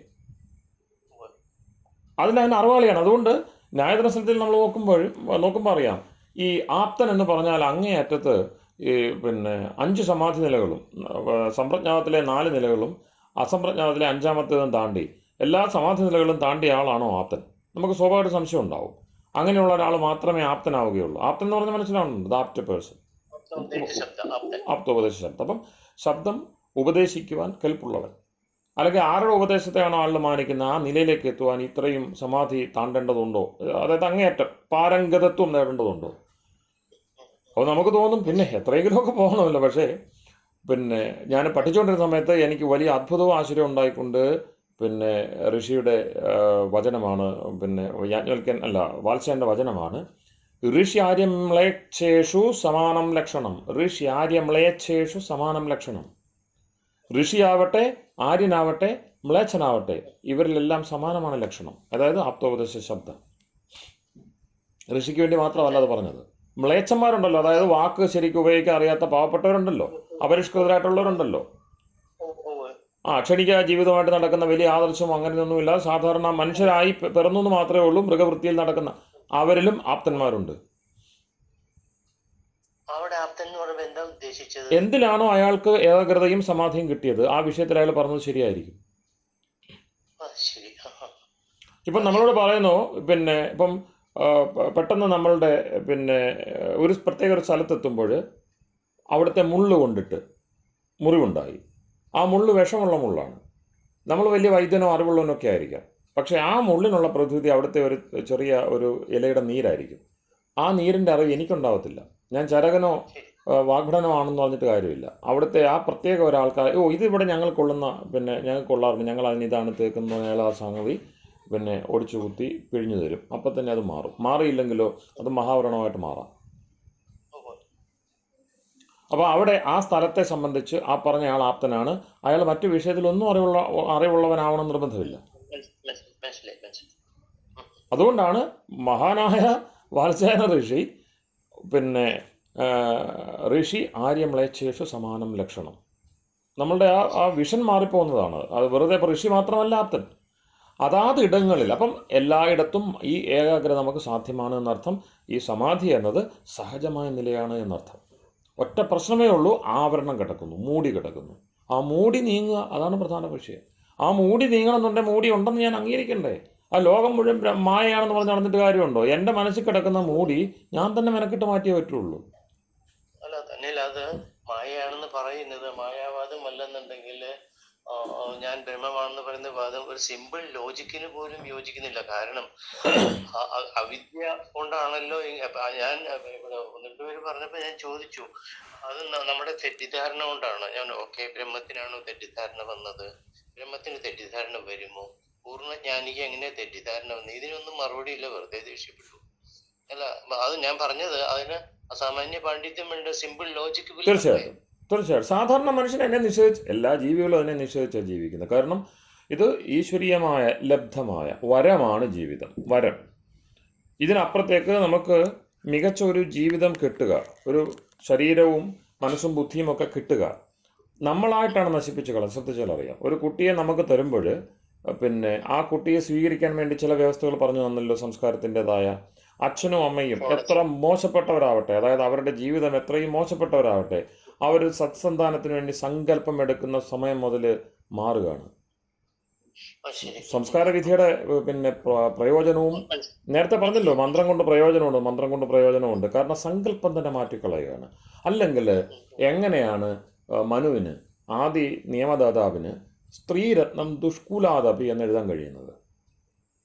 വിവാഹാദികൾ പരിഗണിക്കുമ്പോൾ സ്ത്രീകളുടെ കുലവും മറ്റും നോക്കണം, ബന്ധുമിത്രാദികളെ നോക്കണം, നല്ല ബന്ധുബലമുള്ള സ്ഥലങ്ങളിൽ നിന്നൊക്കെ വേണം, ദൂരങ്ങളിൽ നിന്ന് വിവാഹം കഴിക്കും. ഇതൊക്കെ പറയുന്നിടത്ത് ദുഷ്കുല അതായത് മോശപ്പെട്ട കുടുംബമായിക്കോട്ടെ, പക്ഷെ അവിടുന്ന് നല്ല സ്ത്രീ ആണെങ്കിൽ അതിനെ ഗ്രഹിക്കാം. അതിനർത്ഥം എന്താണ്? മോശപ്പെട്ട കുടുംബ പശ്ചാത്തലം മോശമാണെങ്കിലും നല്ല കുട്ടികൾ ഉണ്ടാവാൻ സാധ്യതയുണ്ട് എന്ന് അംഗീകരിച്ചുകൊണ്ടല്ലേ അങ്ങനെ ഒരു നിയമം വെച്ചേക്കുക. അല്ലെങ്കിൽ എന്താണ്? സ്ത്രീരത്നം ദുഷ്കുലാദപി. സാധാരണ നല്ല കുലങ്ങളിൽ നല്ല സ്ത്രീരത്നത്തെ നമുക്ക് പ്രതീക്ഷിക്കേണ്ടതുള്ളൂ. അതിനർത്ഥം എന്താണ്? അവിടെ നല്ല സങ്കല്പത്തോടെ ഒരു അച്ഛനും അമ്മയും ഇരുന്നിട്ടുണ്ടാവും, ഈശ്വരൻ അവരെ അനുഗ്രഹിച്ചിട്ടുണ്ടാവും. അങ്ങനെയാണ് നമുക്കിവിടെ നോക്കിയാൽ ഭാരത ചരിത്രത്തിൻ്റെ ഒരു പ്രത്യേകത. ഇതൊരു ചെറിയ വിഷയത്തിലേക്കല്ല പോകുന്നത്, ഒരു വലിയ വിഷയത്തിലേക്കാണ് നമ്മളുടെ ഈ ചിന്ത നമ്മളെ നയിക്കുക. പലപ്പോഴും സനാതനധർമ്മത്തിൻ്റെ വഴികൾ ഈ അതിൻ്റെ ഹൈറാർക്കിയിലല്ല, ഏറ്റവും മുകൾത്തട്ടിലല്ല നിൽക്കുന്നതെന്ന് പലരും പറയാറുണ്ട്. അതായത് പുരോഹിതന്മാരിൽ നിന്ന് പ്രതീക്ഷിക്കുന്നതിനേക്കാൾ വലിയ സർഗാത്മകതയും ധാർമ്മികതയും വൈദികതയും താഴെത്തട്ടി കാണാം. അതിന് നമുക്ക് എങ്ങനെ വ്യാഖ്യാനിക്കാൻ കഴിയും? കാരണം നിരന്തരമായിട്ട് വേദപഠനവും വേദത്തിനെ പിന്നെ ഊക്കി ഉരുക്കഴിച്ച് ഓത്തു ചൊല്ലി അങ്ങനെ പോകുന്ന ഒരു വർഗത്തിൽ നിന്നാണ് നമ്മൾക്ക് എപ്പോഴും ഗുരു സ്വരൂപങ്ങളിൽ നമ്മൾ പ്രതീക്ഷിക്കേണ്ടത്. അത് സാധിക്കുന്നില്ലല്ലോ. പലപ്പോഴും നമുക്ക് വേണ്ടത്രയും പിന്നെ ആവശ്യാനുസരണം നമുക്ക് ഗുരുക്കന്മാരെ നൽകുവാൻ ഉന്നതം എന്ന് പറയുന്ന, അല്ലെങ്കിൽ പിന്നെ വർണ്ണങ്ങളിൽ മുകളിലുള്ള ഞാൻ യഥാർത്ഥ വർണ്ണമല്ല പറയുന്നത്, ഇപ്പോൾ വർണ്ണവും ജാതിയും ഏതാണ്ട് തുല്യ വ്യവഹാരത്തിൽ നിൽക്കുന്ന ഒരു കാലമായതുകൊണ്ട് ജാതിയുടെ ഉന്നത ശ്രേണിയിൽ നിൽക്കുന്ന ആളുകളിൽ നിന്ന് നമുക്ക് പ്രതീക്ഷിക്കാൻ കഴിയുന്നില്ല. വന്നല്ലോ. അതെല്ലാം ഇരിക്കെ തന്നെ നമ്മൾ ഉന്നത ജാതി അല്ലെ ജനറൽ കാറ്റഗറി എന്നൊക്കെ പറയുന്നുണ്ടല്ലോ, കാറ്റഗറൈസ് ചെയ്യുന്നുണ്ടല്ലോ. അപ്പോൾ അങ്ങനെ കുറേ കാലമെങ്കിലും പിന്നെ പല തലമുറകളായിട്ട് ഈ മികച്ച സാധന സാമഗ്രികളും വേദവിദ്യ ഉൾപ്പെടെയുള്ള സാമഗ്രികളുമായിട്ട് എക്സ്പോസ്ഡ് ആയിരിക്കുന്ന കുലങ്ങളിൽ ജനിക്കുന്ന ആളുകളിലാണ് നമ്മളത് പ്രതീക്ഷിക്കേണ്ടത്. പക്ഷെ പലപ്പോഴും സാധുക്കളുടെ ഈ പറയുന്ന വളരെ പിന്നെ താഴ്ന്ന നിലയിൽ, നിമ്ന നിലയിൽ കഴിയുന്ന ആളുകളിൽ നിന്നും അദ്ഭുത ഗുണങ്ങളുള്ള ഗുരുക്കന്മാരുണ്ടായതായിട്ട് നമുക്ക് കാണാൻ കഴിയുന്നു. അതെന്തുകൊണ്ട് അവിടെ വന്നു? എന്തുകൊണ്ട് അവിടെ പിറന്നു? മോശപ്പെട്ട സ്ഥലത്ത് എങ്ങനെ പിറന്നു? അത് പറയുന്നത് ശരിയാണോന്നില്ല. സതിമൂലെ തദ്വിഭാഗ ജാത്യായുർഭോഗ എന്ന് പറയുമ്പോൾ ആ കർമ്മഫലം തന്നെയാണെന്ന് വിശ്വസിക്കാമോ? അല്ല, കർമ്മഫലം തന്നെയാണ്, അതിന് തർക്കമൊന്നുമില്ല. കർമ്മഫലമാണ്. പക്ഷെ അത് ഏത് കർമ്മഫലമാണില്ല അവരുടെ അവരെ വഞ്ചിച്ചത്. ഞാൻ കുറച്ചുകൂടെ തെളിച്ച് പറയാം. പിന്നെ ഇപ്പോൾ KP ജയസ്വാൾ തുടങ്ങിയുള്ള വലിയ നമ്മളുടെ പാരമ്പര്യ പഠിതാക്കളുണ്ട്. അപ്പം സമയം പോകുന്ന മറ്റുള്ളവർക്ക് ചോദിക്കുന്ന അവസരം ഉണ്ടെങ്കിൽ അത് ചോദ്യം വരട്ടെ, ചെയ്യാം. ഞാനിതൊന്ന് പൂർത്തിയായിക്കോട്ടെ. അപ്പം ഇത് ഈ പ്രകടനം ഒന്ന് പൂർത്തിയായിക്കോട്ടെ. അപ്പോൾ അവർ പറയുന്നു, ഈ സംഭവാമി യുഗേ യുഗേ എന്ന് ഗീത പറയുന്നുണ്ടല്ലോ. നമ്മളുടെ എന്താ പറയുന്നത്, ഈ പിന്നെ അധർമ്മത്തിൻ്റെ വൃദ്ധി ഉണ്ടാകുമ്പോൾ, ധർമ്മത്തിൻ്റെ ക്ഷയം ഉണ്ടാകുമ്പോൾ അവതാരം ഉണ്ടാകുന്നു. അപ്പോൾ ഇത് എത്ര കണ്ട് ശരിയാണോ എന്ന് നമുക്ക് വാലിഡേറ്റ് ചെയ്യാനൊന്നും പറ്റത്തില്ല. ആരാണ്, ഒരേ ആൾ തന്നെയാണോ ജനിക്കുന്നത്, അവതാരങ്ങളുണ്ടോ എന്ന് നമുക്കറിയത്തില്ല. പക്ഷേ ഒരു പ്രതിസന്ധി, ധാർമ്മിക പ്രതിസന്ധി, മറ്റെങ്ങുമില്ലാത്തൊരു ചരിത്ര ദുർഘടം വരുമ്പോൾ എവിടെ നിന്നാണെന്നറിയത്തില്ല, അതിനെയെല്ലാം പ്രതിരോധിച്ചുകൊണ്ട് ഈ നമ്മളുടെ ആധ്യാത്മിക സ്രോതസ്സുകളിൽ നിന്ന് തന്നെ, അത് രാഷ്ട്രീയക്കാരൊന്നുമല്ല, കച്ചവടക്കാരല്ല, മറിച്ച് ആധ്യാത്മിക സ്രോതസ്സുകളിൽ നിന്ന് തന്നെ ഗുരുസ്വരൂപങ്ങൾ വരികയും അവർ ഈ കാലത്തിൻ്റെ മാർഗതടസ്സങ്ങൾ നിസ്സാരമായിട്ട് നീക്കിക്കളയാൻ വേണ്ടി മറ്റുള്ളവരെ പ്രാപ്തരാക്കി കടന്നു പോവുകയും ചെയ്യുന്നു. ഇത് ഭാരതചരിത്രത്തിൽ മാത്രം കാണുന്ന ഒരു പ്രഹേളിയാണ്. ഇതിനെ എനിക്ക് ചരിത്രകാരൻ എന്ന നിലയിൽ എനിക്ക് വ്യാഖ്യാനിക്കാൻ കഴിയുന്നില്ല എന്ന് KP ജയസ്വാൾ അത്രയും മഹാനായ ഒരാൾ എഴുതി വെച്ചിരിക്കുന്നു. അപ്പോൾ ഇതൊരു ചെറിയ പ്രശ്നമല്ല. നമ്മൾ കേരളത്തിൽ നോക്കുമ്പോൾ ജാതിയുടെ വലിയ ജാതി കോമരം തുള്ളി ആടി നമ്മുടെ വേന്ദ്സ്വാമികൾ പറഞ്ഞ പോലെ എന്താണ് ഭ്രാന്താലയം എന്ന നിലയിലേക്കൊക്കെ എത്തിയിരുന്ന തിരുവിതാംകൂർ, ഇങ്ങനെ പല സ്ഥാനങ്ങൾ ഏറിയും കുറഞ്ഞ എല്ലായിടത്തും ജാതിയും അതുമായിട്ട് ബന്ധപ്പെട്ട സമസ്യകളും ഉണ്ടായി. രക്ഷപ്പെടുത്താൻ വേണ്ടി വന്ന ഗുരുക്കന്മാരെ നോക്ക്. താഴ്ന്ന ജാതികൾ എന്ന് പറയുന്ന ഇടത്തു നിന്നാണ് ഏറ്റവും കൂടുതൽ ഗുരുക്കന്മാരുണ്ടായത്. അതെന്തുകൊണ്ട് വന്നു? അത് ചെറിയ വിഷയമല്ല.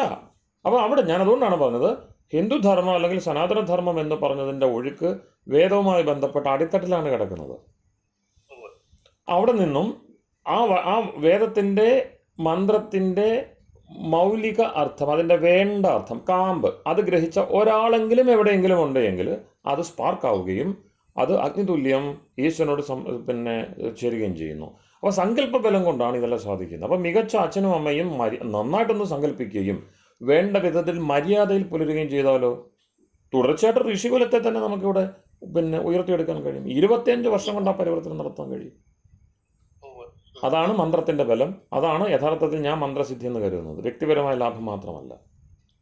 അത് ഒരു വ്യക്തിക്ക് ഉള്ളിൽ മാത്രമല്ല, വെളിയെ, അതായത് ഒരു വ്യക്തിയുടെ പുറമേ എന്ന് പറയുമ്പോൾ അതിനൊരു ബയോമാഗ്നറ്റിക് ഫോഴ്സ് ആണോ, അങ്ങനെ പറയാൻ പാടുണ്ടോ? എല്ലാം ഉണ്ട്. ഞാൻ പറഞ്ഞല്ലോ, നമ്മളുടെ അസ്തിത്വമായിട്ട്, നമ്മളുടെ യഥാർത്ഥ അസ്തിത്വമായിട്ട് നമ്മൾ മാറിക്കിടക്കുക എന്ന് പറഞ്ഞല്ലോ. എനിക്ക് തോന്നുന്നു ഈ വേദശാസ്ത്രം പറഞ്ഞ സമയത്ത്, തുടങ്ങിയ സമയത്ത് ഛാന്തോക്യത്തിൽ നിന്നൊരു വാക്യം ഉദ്ധരിച്ചിരുന്നു, അനൃതേന ഹി പ്രത്യൂഢ മനുഷ്യ. എന്തോ സത്യവിരുദ്ധമായ ചില സാമഗ്രികൾ കൊണ്ട് മനുഷ്യൻ സത്യത്തിൽ നിന്ന് സ്വരൂപത്തിൽ നിന്നും വളരെ അകന്ന നിലയിലായിരിക്കുന്നു. ഈ അകന്ന നിലയിലായിരിക്കും നമ്മൾ അങ്ങനെ തന്നെ ഒരു വെർട്ടിക്കൽ അല്ല, ഒരു ഹൊറിസോണ്ടൽ സഞ്ചാരം അങ്ങനെ ചെയ്തു പോവുകയുള്ളൂ. നമ്മളുടെ അതാത് സമയത്തെ ലക്ഷ്യങ്ങൾ, നമ്മളുടെ ചുറ്റുപാട്, നമ്മളുടെ ആളുകളുടെ പ്രേരണകൾ ഇത് വെച്ച് ഇങ്ങനെ പോവുകയുള്ളൂ. ഒരു കാരണവശാലും നമ്മൾ ഊർധ്വഗതിയിലേക്ക് പോകില്ല. പറഞ്ഞ പോലെ പുരോഗമനമല്ല ആ ആണല്ലോ, ആ ഊർധ്വഗമനം മന്ത്രബുദ്ധി ഇല്ലാതെ സാധിക്കില്ല. അതുകൊണ്ടാണ് മന്ത്രം അറിയത്തില്ല എന്ന് പറഞ്ഞ ആളുകൾക്ക് ഗുരുദേവനെ പോലെയുള്ളവർ സൂത്രവാക്യം പറഞ്ഞു കൊടുത്തു. ഒരു ജാതി, ഒരു മതം, ഒരു ദൈവം, മനുഷ്യന്. മന്ത്രമാണത്. പിന്നെന്താണ്, പിന്നെ എല്ലാവരും ആ ഗുരുക്കന്മാരെല്ലാം അവർ ആ ശൈലി ഉപയോഗിച്ചിട്ടുണ്ട്. മതമേതായാലും മനുഷ്യൻ നന്നായാൽ മതി. പിന്നെ ഇങ്ങനെയുള്ള, അതുപോലെ നിങ്ങൾ എന്ത് ചെയ്യണം, ഞങ്ങൾക്ക് കുറച്ച് വിഷയങ്ങൾ വേണം. പിന്നെ തീർത്ഥയാത്ര ചെയ്യാൻ ആളുകൾ പറഞ്ഞു, ഞങ്ങൾക്ക് ചില വിഷയങ്ങൾ വേണം, ഞങ്ങൾക്ക് നടക്കുവാൻ ഈ പറഞ്ഞ പോലെ മൈൽ സ്റ്റോൺസ് വേണം. അപ്പോൾ അദ്ദേഹം പറഞ്ഞെന്താണ്, എന്തിനാണ് പുറത്ത് നമ്മൾ കുറ്റിയടിക്കുന്നത്, നിങ്ങൾ ഈ വിഷയങ്ങൾ ചിന്തിക്കുക. മതം, കച്ചവടം, വിദ്യാഭ്യാസം, ഇങ്ങനെയുള്ള വിഷയങ്ങൾ കൊടുത്തു. എന്നിട്ട് പറഞ്ഞു, ഈ വിഷയങ്ങളിൽ അറിവുള്ളവരെ വിളിക്കുക, അവരോട് സംവദിക്കുക, അവർ പ്രഭാഷകരായിട്ട് അവരുണ്ടാവട്ടെ, പ്രസംഗങ്ങൾ തുടർച്ചയായിട്ട് നിങ്ങൾ കേൾക്കുകയും പിന്നീട് എന്ത് ചെയ്യുക, അത് ആചരണത്തിലേക്ക് കൊണ്ടുവരികയും ചെയ്യുക. അപ്പം അവബോധം ഉണ്ടാവണം, ആചരണം ഉണ്ടാവണം. ഇത് തന്നെ മന്ത്രപദ്ധതി. ആദ്യം അവബോധത്തെ നന്നാക്കുന്നു, അത് അവയർനെസ് ഉണ്ടാക്കുന്നു. മെല്ലെ മെല്ലെ നമ്മൾ പാകപ്പെട്ടുകൊണ്ട് അനുഷ്ഠാനത്തിലേക്കും പിന്നെ കടന്നു മുന്നേറുന്നു. ഈ ഔട്ട് ഓഫ് ഫോക്കസ് അല്ല, ഈ ദിവ്യാസ്ത്രങ്ങൾ എന്ന് പറയുന്നത് എന്താണ്? ദിവ്യാസ്ത്രങ്ങൾ എന്ന് പറഞ്ഞാൽ, ഇപ്പം ഉദാഹരണം പറഞ്ഞാൽ, നമ്മൾ ഇപ്പം പിന്നെ വലിയ സൂചനകളാണ് നമുക്ക് മഹാഭാരതത്തിൽ നിന്നും മറ്റും കിട്ടുന്നത്. ഇപ്പോൾ ഉദ്യോഗപർവ്വത്തിൽ പിന്നെ ഒരു ഉദ്യോഗപർവ്വം എന്ന് പറയുന്നത് ഇവരെ അതുവരെയും ഈ സഞ്ചയിച്ച രാജകുമാരന്മാരുണ്ടല്ലോ, പാണ്ഡവരും, പിന്നെ ആ കാലത്തിൻ്റെ ഏറ്റവും മികച്ച ആളുകളെല്ലാം കൂടെ ചേർന്ന് അതിരഥന്മാരും മഹാരഥന്മാരും ഒക്കെ ആയിട്ട് കഴിവ് തെളിയിച്ച ആളുകളെല്ലാം കൂടെ ചേർന്നുകൊണ്ട് മഹാഭാരത യുദ്ധം ഒഴിവാക്കാൻ ശ്രമിക്കുന്നു കുറച്ച് പേര്. ചിലർ ഉണ്ടായിക്കഴിഞ്ഞാൽ അത് നേരിടാൻ വേണ്ടി തയ്യാറാവുന്ന ഉദ്യോഗപർവ്വമാണ്. അതിന് ആലോചനകൾ, ഗൂഢാലോചനകൾ എല്ലാം ഉണ്ട്. അപ്പം ആ കഴിവുള്ള മുഴുവൻ മനുഷ്യരും രണ്ടോ മൂന്നോ പന്തിയിലൊക്കെ ആയിട്ട് ഇങ്ങനെ നിൽക്കുകയാണ്. ചിലർ നിഷ്പക്ഷമതികളാണ്. ഓക്കെ, അങ്ങനെ നിൽക്കുന്നിടത്ത് പിന്നെ ഒരു സംസാരം ഉണ്ടാവുകയാണ്. പിന്നെ യുധിഷ്ഠിരൻ വെറുതെ ഇരിക്കുന്നില്ല. അതിനകത്ത് ഏറ്റവും പ്രഗത്ഭമതി എൻ്റെ അഭിപ്രായത്തിൽ യുധിഷ്ഠിരനാണ്. വ്യാസൻ്റെ ഇതിഹാസ നായകനായിട്ട് ഞാൻ യുധിഷ്ഠിരനെയാണ് കാണുന്നത്. അപ്പോൾ യുധിഷ്ഠിരൻ അവിടെ പിന്നെ ഈ അപ്പുറത്തെ പന്തിയിൽ, പാളയത്തിൽ എന്തൊക്കെ നടക്കുന്നു, അവരുടെ ഉദ്ദേശ്യം എന്താണ്, അവരുടെ ഗൂഢലക്ഷ്യവും അവർ പുറത്തു പറയുന്നതും തമ്മിൽ ബന്ധമുണ്ടോ, ഇത്തരത്തിലുള്ള ധർമ്മ വിഷയങ്ങൾ ചിന്തിച്ചിട്ട് അദ്ദേഹം പിന്നെ ചാരന്മാരെ അയച്ചു. ചാരന്മാരുടെ വിവരങ്ങളെല്ലാം നേടിയതിനു ശേഷം ഇങ്ങനെ ഒരു ചർച്ച തൻ്റെ കൂടെയുള്ളവർ പാണ്ഡവരോട് പിന്നെ അദ്ദേഹം അറിയിക്കുകയാണ്. ഇന്ന രീതിയിലാണ് ഞാൻ കേട്ടത്. അതിൽ ദ്രോണരോട് ചോദിച്ചപ്പോൾ അദ്ദേഹം 1 മാസം കൊണ്ട് ഈ പിന്നെ പാണ്ഡവരെ എത്ര ആളുകളെ കൂട്ടിയാലും നമുക്ക് 1 മാസം കൊണ്ട് തീർക്കാം, നിങ്ങൾക്ക് യുദ്ധത്തിൻ്റെ പൂർത്തി എത്ര കാലം കൊണ്ട് യുദ്ധം ജയത്തിലേക്ക് എത്തിക്കാൻ കഴിയുമെന്ന് ചോദിച്ചതിന് മറുപടിയായിട്ട് 1 മാസം എന്ന് ദ്രോണർ, 1 മാസം എന്ന് ഭീഷ്മർ, പിന്നെ 2 മാസം എന്ന് കൃപർ, 10 ദിവസം എന്ന് അശ്വത്ഥാമാവ്, 5 ദിവസം എന്ന് കർണൻ. ഇങ്ങനെ ഓരോരുത്തരും ഓരോരോ അവരവരുടെ മികവ് അവരവരുടെ ആത്മവിശ്വാസവും മികവും വെച്ച് അവരിങ്ങനെ പറഞ്ഞു. ഇവരെല്ലാം എന്താണ്, അതിരഥന്മാരാണ്, ദിവ്യാസ്ത്രങ്ങളുള്ളവരാണ്. ഇവരോട് ഇത്രയും പേരെടുത്ത് പറയാൻ കാരണം ദിവ്യാസ്ത്രങ്ങൾ സഞ്ചയിച്ചവരാണ്. അപ്പോൾ അവരുടെ പെരുമാറ്റത്തിലൂടെ നമുക്കറിയാൻ കഴിയും ദിവ്യാസ്ത്രങ്ങൾ എന്താണെന്നുള്ളത്. അതിനുവേണ്ടിയാണ് ഞാൻ ആ പ്രകടനം എടുത്തത്. അപ്പം എന്നിട്ട് അർജുനനോട് ചോദിച്ചു, കാരണം ഈ പറഞ്ഞ ആളുകളോടൊക്കെ ഇവരുടെയൊക്കെ പിന്നെ എന്താ പറയുന്നത്, ശരിയായ ഒരു പ്രതിദ്വന്ദ്വി എന്ന് പറയാൻ യുധിഷ്ഠിരന് എടുത്തു കാണിക്കാൻ കഴിയുന്ന ഒന്നാമത്തെ ആൾ അർജുനനാണ്. ബാക്കിയുള്ളവരെല്ലാം അർജുനനെ കൂടെ നിൽക്കാനേ കഴിയുള്ളൂ. മുൻപന്തിയിൽ നിൽക്കുന്നയാളാണ്. എന്തുകൊണ്ട്? ദിവ്യാസ്ത്രങ്ങളെ കൂടുതൽ സമാഹരിച്ച ആളായതുകൊണ്ട്. അപ്പോൾ അദ്ദേഹം പറയുന്നു, പിന്നെ ഇവരെല്ലാം മഹാരഥന്മാരാണ്. ഇവരൊന്നും അവരൊക്കെ പറഞ്ഞ വാക്കുകൾ അവർ പാലിക്കാൻ പിന്നെ കഴിയുന്നവരാണ്. അവരുടെ സേനാവിന്യാസവും വ്യൂഹനവും ഒക്കെ കൃത്യമായിട്ട് നമുക്ക് പ്രതീക്ഷിക്കാനാവാത്ത നിലയിലായിരിക്കും. പക്ഷേ ഞാൻ വാക്ക് തരുന്നു, എനിക്ക് ഉറപ്പുണ്ട്, വാക്ക് തരൽ എനിക്ക് ഉറപ്പുണ്ട്, ഈ പടയെ ഒരു നിമിഷം കൊണ്ട് ചാമ്പലാക്കാൻ എനിക്ക് കഴിയും. പക്ഷെ ഞാൻ ചെയ്യേണ്ടത് ദിവ്യാസ്ത്രങ്ങൾ കൊണ്ട് ആളുകളെ യുദ്ധത്തിലും മറ്റും എത്ര വലിയ സാഹചര്യത്തിലും ദിവ്യാസ്ത്രങ്ങൾ ഉപയോഗിച്ച് ആളുകളെ ഹനിക്കുന്നത് തെറ്റാണ് എന്നാണ് അർജുനൻ പറയുന്നത്. എന്നിട്ട് അതുകൊണ്ട് തന്നെയാണ് ഗാണ്ഡീവം അവിടെ തേർത്തട്ടിലിട്ട് ഇപ്പം പിന്നെ ദുര്യോധനൻ നോക്കി തുടങ്ങുമ്പോൾ ദുര്യോധനൻ നോക്കുമ്പോൾ 2 പന്തിയിലും ആളുകളുണ്ട്. ഒരു പന്തിയിൽ തൻ്റെ ആളുകൾ, മറ്റു പന്തിയിൽ മറുപന്തിയിൽ തൻ്റെ തന്നെ ആളുകൾ അപ്പുറത്ത് നിൽക്കുന്നു എന്ന് ചിന്തിക്കുന്നില്ല, ശത്രുക്കൾ നിൽക്കുന്നു എന്നാണ് ചിന്തിക്കുന്നത്. അതേസമയം ബന്ധുക്കളെ അല്ലാതെ തനിക്ക് കാണാൻ കഴിയുന്നില്ല 2 പന്തിയിലെന്ന് പറഞ്ഞാണ് നടുക്ക് നിന്ന് നോക്കുന്ന അർജുനൻ വിലപിക്കുന്നത്. എനിക്ക് ബന്ധുക്കളെ മാത്രമേ കാണാൻ കഴിയുന്നു. ഹത്വാ സ്വജനമാഹവേ, പിന്നെ സ്വന്തം ഈ യുദ്ധത്തിൽ സ്വന്തം ജനത്തെ കൊന്നിട്ട് എന്ത് നേടുവാനാണ്? ഞാനിത് ഭൂമിക്ക് വേണ്ടി ചെയ്യണമെന്നാണോ താങ്കൾ പറയുന്നത്?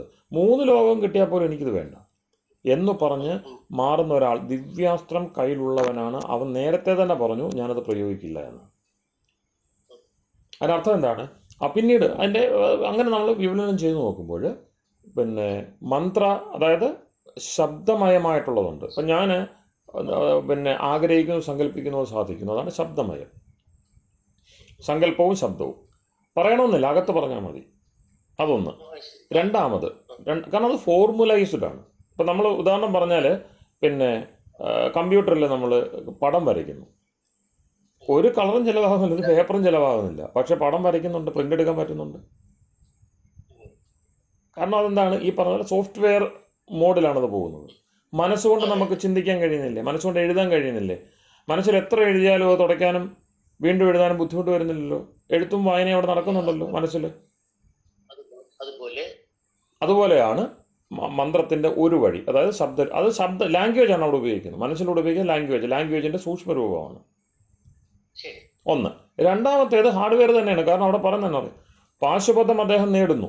പാശുപതത്തിൻ്റെ പ്രത്യേകത പറയുന്നത് പിന്നെ പശുപതി, നേരത്തെ പറഞ്ഞ പോലെ ജീവൻ്റെയും ഈ പാശത്തിൻ്റെയും ഒക്കെ പതിയായിട്ടുള്ളവനുണ്ടല്ലോ ഈശ്വരൻ. ശിവനല്ല, പശു ജീവൻ. പശുരീതി പശു അനുഭവിക്കുന്ന ഇന്ദ്രിയങ്ങളും മറ്റുമുള്ള ജീവന്മാർ, അത് എല്ലാത്തിലുമുണ്ട്. മനുഷ്യൻ മാത്രമല്ല, എല്ലാ ജീവജാലങ്ങളും വരും. കൂടാതെ പാശം, അവയെ കെട്ടിക്കൊണ്ട് അദ്ദേഹം നടത്തുന്നത് എങ്ങനെയാണ്? ശരീരത്തിലും മറ്റും ബന്ധനസ്ഥരാക്കിയിട്ടാണ് ഇവരെ പിന്നെ വേണ്ട അനുഭവങ്ങളിലേക്ക് നയിക്കുന്നത്, പ്രേരിപ്പിക്കുന്നത് ആണല്ലോ. ശരീരമാകുന്ന ബന്ധനം കൊണ്ടതാണ് പാശം എന്ന് പറയുന്നത്. അപ്പോൾ പ്രകൃതിയാകുന്ന പാശത്തിലാണ് അത് നിർത്തിയിരിക്കുന്നത്. പ്രകൃതിയും പിന്നെ ജീവനും വന്നു, പതി വന്നു. അപ്പോൾ പശു പതി പാശം എന്ന് തന്നെയാണ് പ്രാചീനമായിട്ടുള്ള ആ വ്യവഹാരമുള്ളത്. ത്രൈതമാണത്. അപ്പോൾ അവിടെ ത്രൈതമാണ്. പശു പതി പാശം എന്ന് പറയുന്നത് കൃത്യമായ ത്രൈതവാദമാണ്. പാശുപതം എന്ന് പറയുന്നത് എന്തോ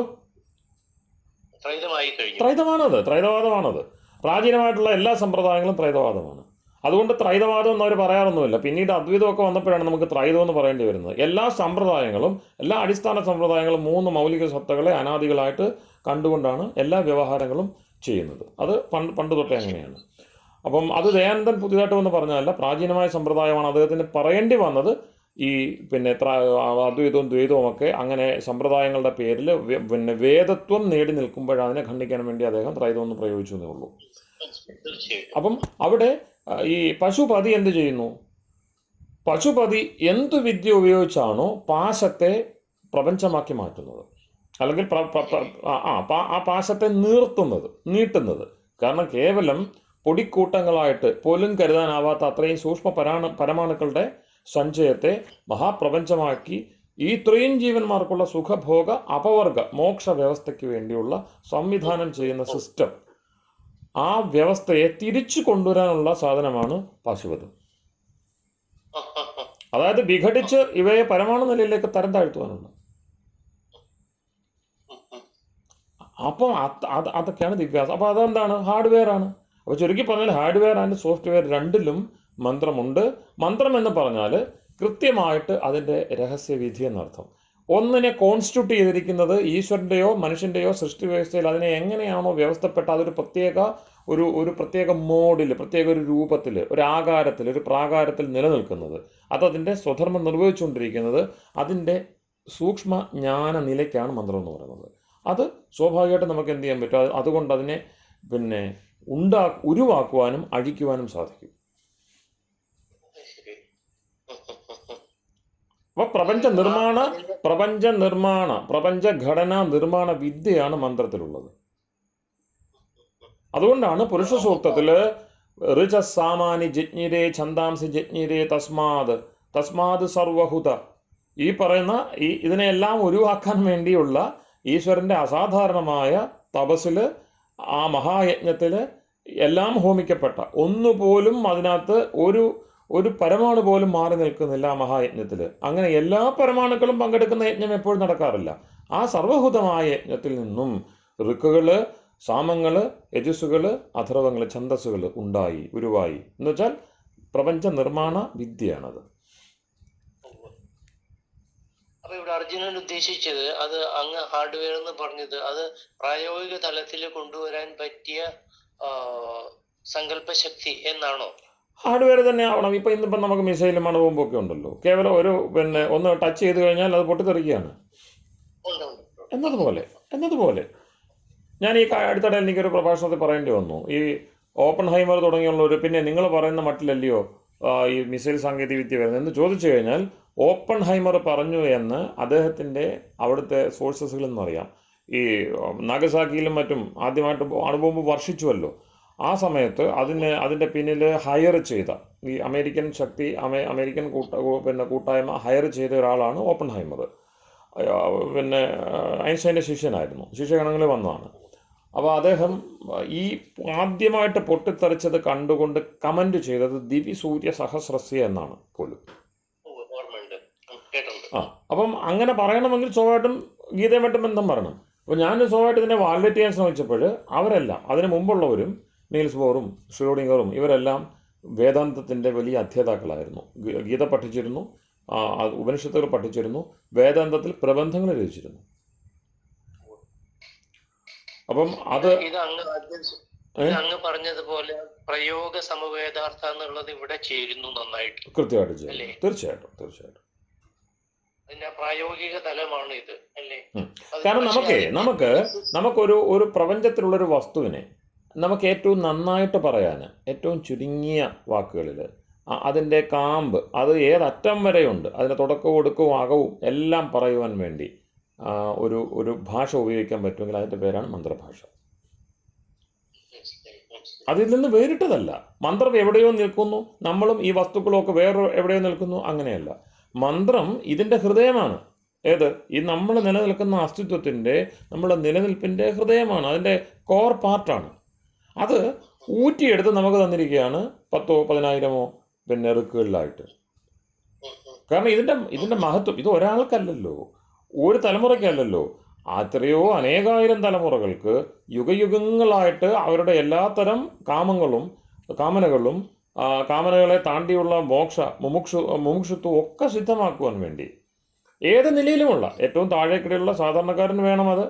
ഏത്? മന്ത്രത്തിൻ്റെ ബുദ്ധി ഏറ്റവും അങ്ങേയറ്റത്തിരിക്കുന്ന ഋഷിക്കും വേണം, ബ്രഹ്മർഷിക്കും വേണം, രാജർഷിക്കും വേണം. അപ്പം ഇവർക്കെല്ലാം വേണ്ട, അവർക്കെല്ലാം അധ്യയനത്തിലൂടെ കിട്ടുന്നു. മന്ത്രത്തെ സമീപിച്ചാൽ മതി. ഒരു സാധാരണ മനുഷ്യൻ അതിനെ കേട്ടിട്ട് അതിലൊരു ഭക്തി ഉണ്ടായിട്ട് അതിൻ്റെ സ്വാരസ്യം ഗ്രഹിക്കാൻ ശ്രമിച്ചാൽ തന്നെ മന്ത്രം പ്രവർത്തിച്ചു തുടങ്ങും. അവൻ അതിൻ്റെ നിരുക്തവും ഛന്ദസ്സും എല്ലാം ഗ്രഹിച്ചിട്ട് അവനതിനകത്ത് അങ്ങനെയൊന്നും പേടിപ്പിക്കേണ്ട കാര്യമില്ല. അപ്പം സ്ത്രീകളെയും ശൂദ്രന്മാരെയൊക്കെ മാറ്റി നിർത്തുകയാണ്, മന്ത്രം പഠിക്കേണ്ടെന്ന് പറഞ്ഞു അവർ സാധാരണ നിലയിലേക്ക് എത്തും. അങ്ങനെ നമ്മൾ മാറ്റി നിർത്തി കഴിഞ്ഞാൽ അവരെ അതിലേക്ക് ക്ഷണിക്കല്ലേ വേണ്ടത്. അപ്പം 7 തലമുറ കഴിഞ്ഞ് അവർ അത് നേടുകയുള്ളൂ എന്നൊക്കെ ചില സ്മൃതികളിൽ കാണാം. ആയിക്കോട്ടെ, 7 തലമുറ കഴിഞ്ഞ് ശൂദ്രനും സ്ത്രീക്കും മന്ത്രസിദ്ധി ഉണ്ടാവുകയുള്ളൂ. അങ്ങനെയാണെങ്കിൽ 7 തലമുറ അവർ മന്ത്രസിദ്ധി കൈവരുത്താനുള്ള എന്ത് പ്രോസസ്സാണ് നിങ്ങൾക്ക് നിർദ്ദേശിക്കാനുള്ളത് എന്ന് തിരിച്ച് നമുക്ക് ആ സ്മൃതികാരനോട് ചോദിക്കേണ്ടി വരും. അല്ല, 7 തലമുറ അങ്ങനെയൊന്നുമില്ല. അവർ ഈ തലമുറ തന്നെ മനുഷ്യരാണോ? ചെവിയുണ്ടല്ലോ, അവർ കേൾക്കട്ടെ, അത് കേട്ടിട്ട് അത് ഗ്രഹിക്കട്ടെ, സ്വീകരിക്കട്ടെ, അവരെ അതിന് വിധേയമാകട്ടെ അവർ. കാരണം ഇതിനകത്തൊരു ക്ലീൻസിങ്, ഒരു നന്നാകൽ പ്രക്രിയ ഉണ്ട്. നന്നാകൽ പ്രക്രിയ എന്ന് ഉദ്ദേശിച്ച് വേറൊന്നുമല്ല, ഞാൻ നേരത്തെ പറഞ്ഞ പോലെ നമ്മുടെ സ്വരൂപത്തിൽ നിന്നും നമ്മളുടെ തന്നെ പ്രവൃത്തികളുണ്ട്. ഇഷ്ടാനിഷ്ടങ്ങളെ മാത്രം മുൻനിർത്തിക്കൊണ്ടുള്ള, ക്ഷണികതയെ മാത്രം മുൻനിർത്തിക്കൊണ്ടുള്ള, ലിവിൻ പ്രസൻറ്റിനെ വാദിച്ചുകൊണ്ടുള്ള നമ്മളുടെ നിരന്തരമായിട്ടുള്ള ഘോഷയാത്രയിൽ പറ്റിയ അബദ്ധങ്ങളാണ്, കറകളാണത്, വേറൊന്നുമില്ല. വെള്ള വസ്ത്രം കറുപ്പും ചുമപ്പും നിറം പറ്റിയിട്ട് അഴുക്കായതുപോലെ മാത്രം. അപ്പോൾ അവിടെ മന്ത്രബുദ്ധിയോട് കൂടി നിൽക്കുമ്പോൾ അതിൻ്റെ ക്ലീൻസിങ് സാധിക്കും.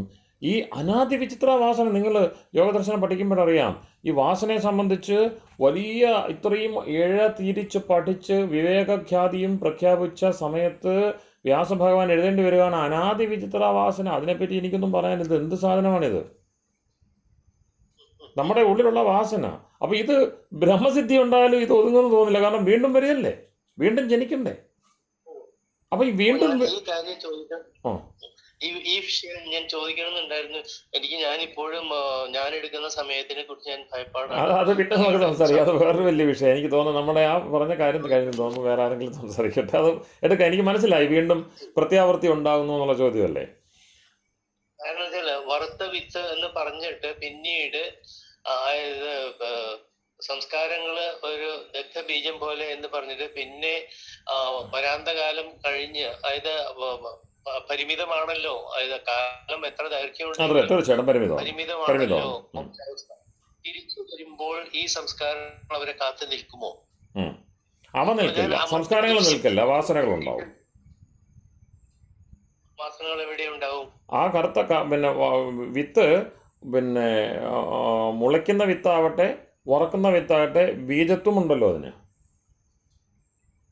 ആ വറക്കുക എന്നത് തത്കാലത്തേക്ക് മാത്രമേ തത്കാലത്തേക്ക് പ്രവർത്തിക്കാതാവുക എന്നുള്ളതാണ്. ഇല്ല, കാരണം വെച്ചാണ്ടല്ലോ നമ്മൾ ഇപ്പം അതിനകത്ത് കെമിക്കൽ പ്രോസസ്സ് ഉണ്ട്. നമുക്ക് പറയാമല്ലോ, ഈ 2 തരം ഇതുണ്ടല്ലോ. കരിഞ്ഞില്ലാതായി കഴിയുമ്പോൾ നമുക്ക് കെമിക്കലി അത് ഇറിവേഴ്സിബിൾ എന്ന് പറയുമല്ലോ. നമ്മളിപ്പം ചില പിന്നെ ഈ മാറ്റങ്ങൾ എന്ന് പറയുന്ന സംഗതികൾ ചിലപ്പോൾ നമുക്ക് പിന്നെ തത്കാലത്തേക്ക് മറഞ്ഞിരിക്കുന്നതാവാം. എന്തോ ഒരു പറയുക കെമിസ്ട്രി അങ്ങനെ ഒരു പിന്നെ ഇത് പറയത്തില്ലയോ, രസതന്ത്രത്തിൽ അങ്ങനെ ഒരു പിന്നെ വിവേചനമുണ്ട്.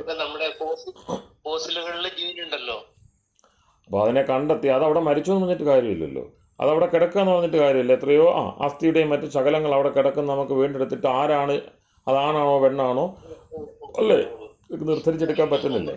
അതുപോലെ സൂക്ഷ്മാംശത്തിൽ അതവിടെ കിടക്കണം. കിടന്നില്ലെങ്കിൽ തിരിച്ചു വരിക സാധ്യമല്ല.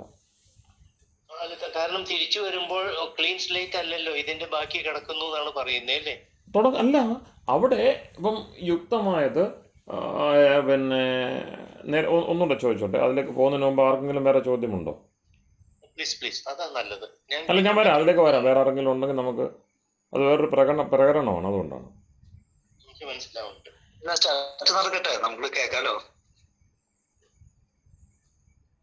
ചോദ്യങ്ങളുണ്ടെങ്കിൽ പറയണേ, അനുബന്ധങ്ങളായിട്ടുള്ള ചോദ്യങ്ങളുണ്ടെങ്കിലും പറയാം. ഓക്കെ, അപ്പം പിന്നെ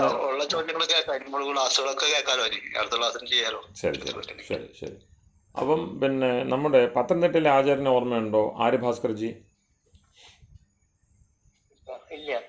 ആര്യഭാസ്കർജി എന്ന് പറഞ്ഞ് നമ്മൾ നരേന്ദ്രഭൂഷൺജിക്ക് അല്ലേ, ബ്രഹ്മകാർജിക്ക് അറിയായിരിക്കുമല്ലോ.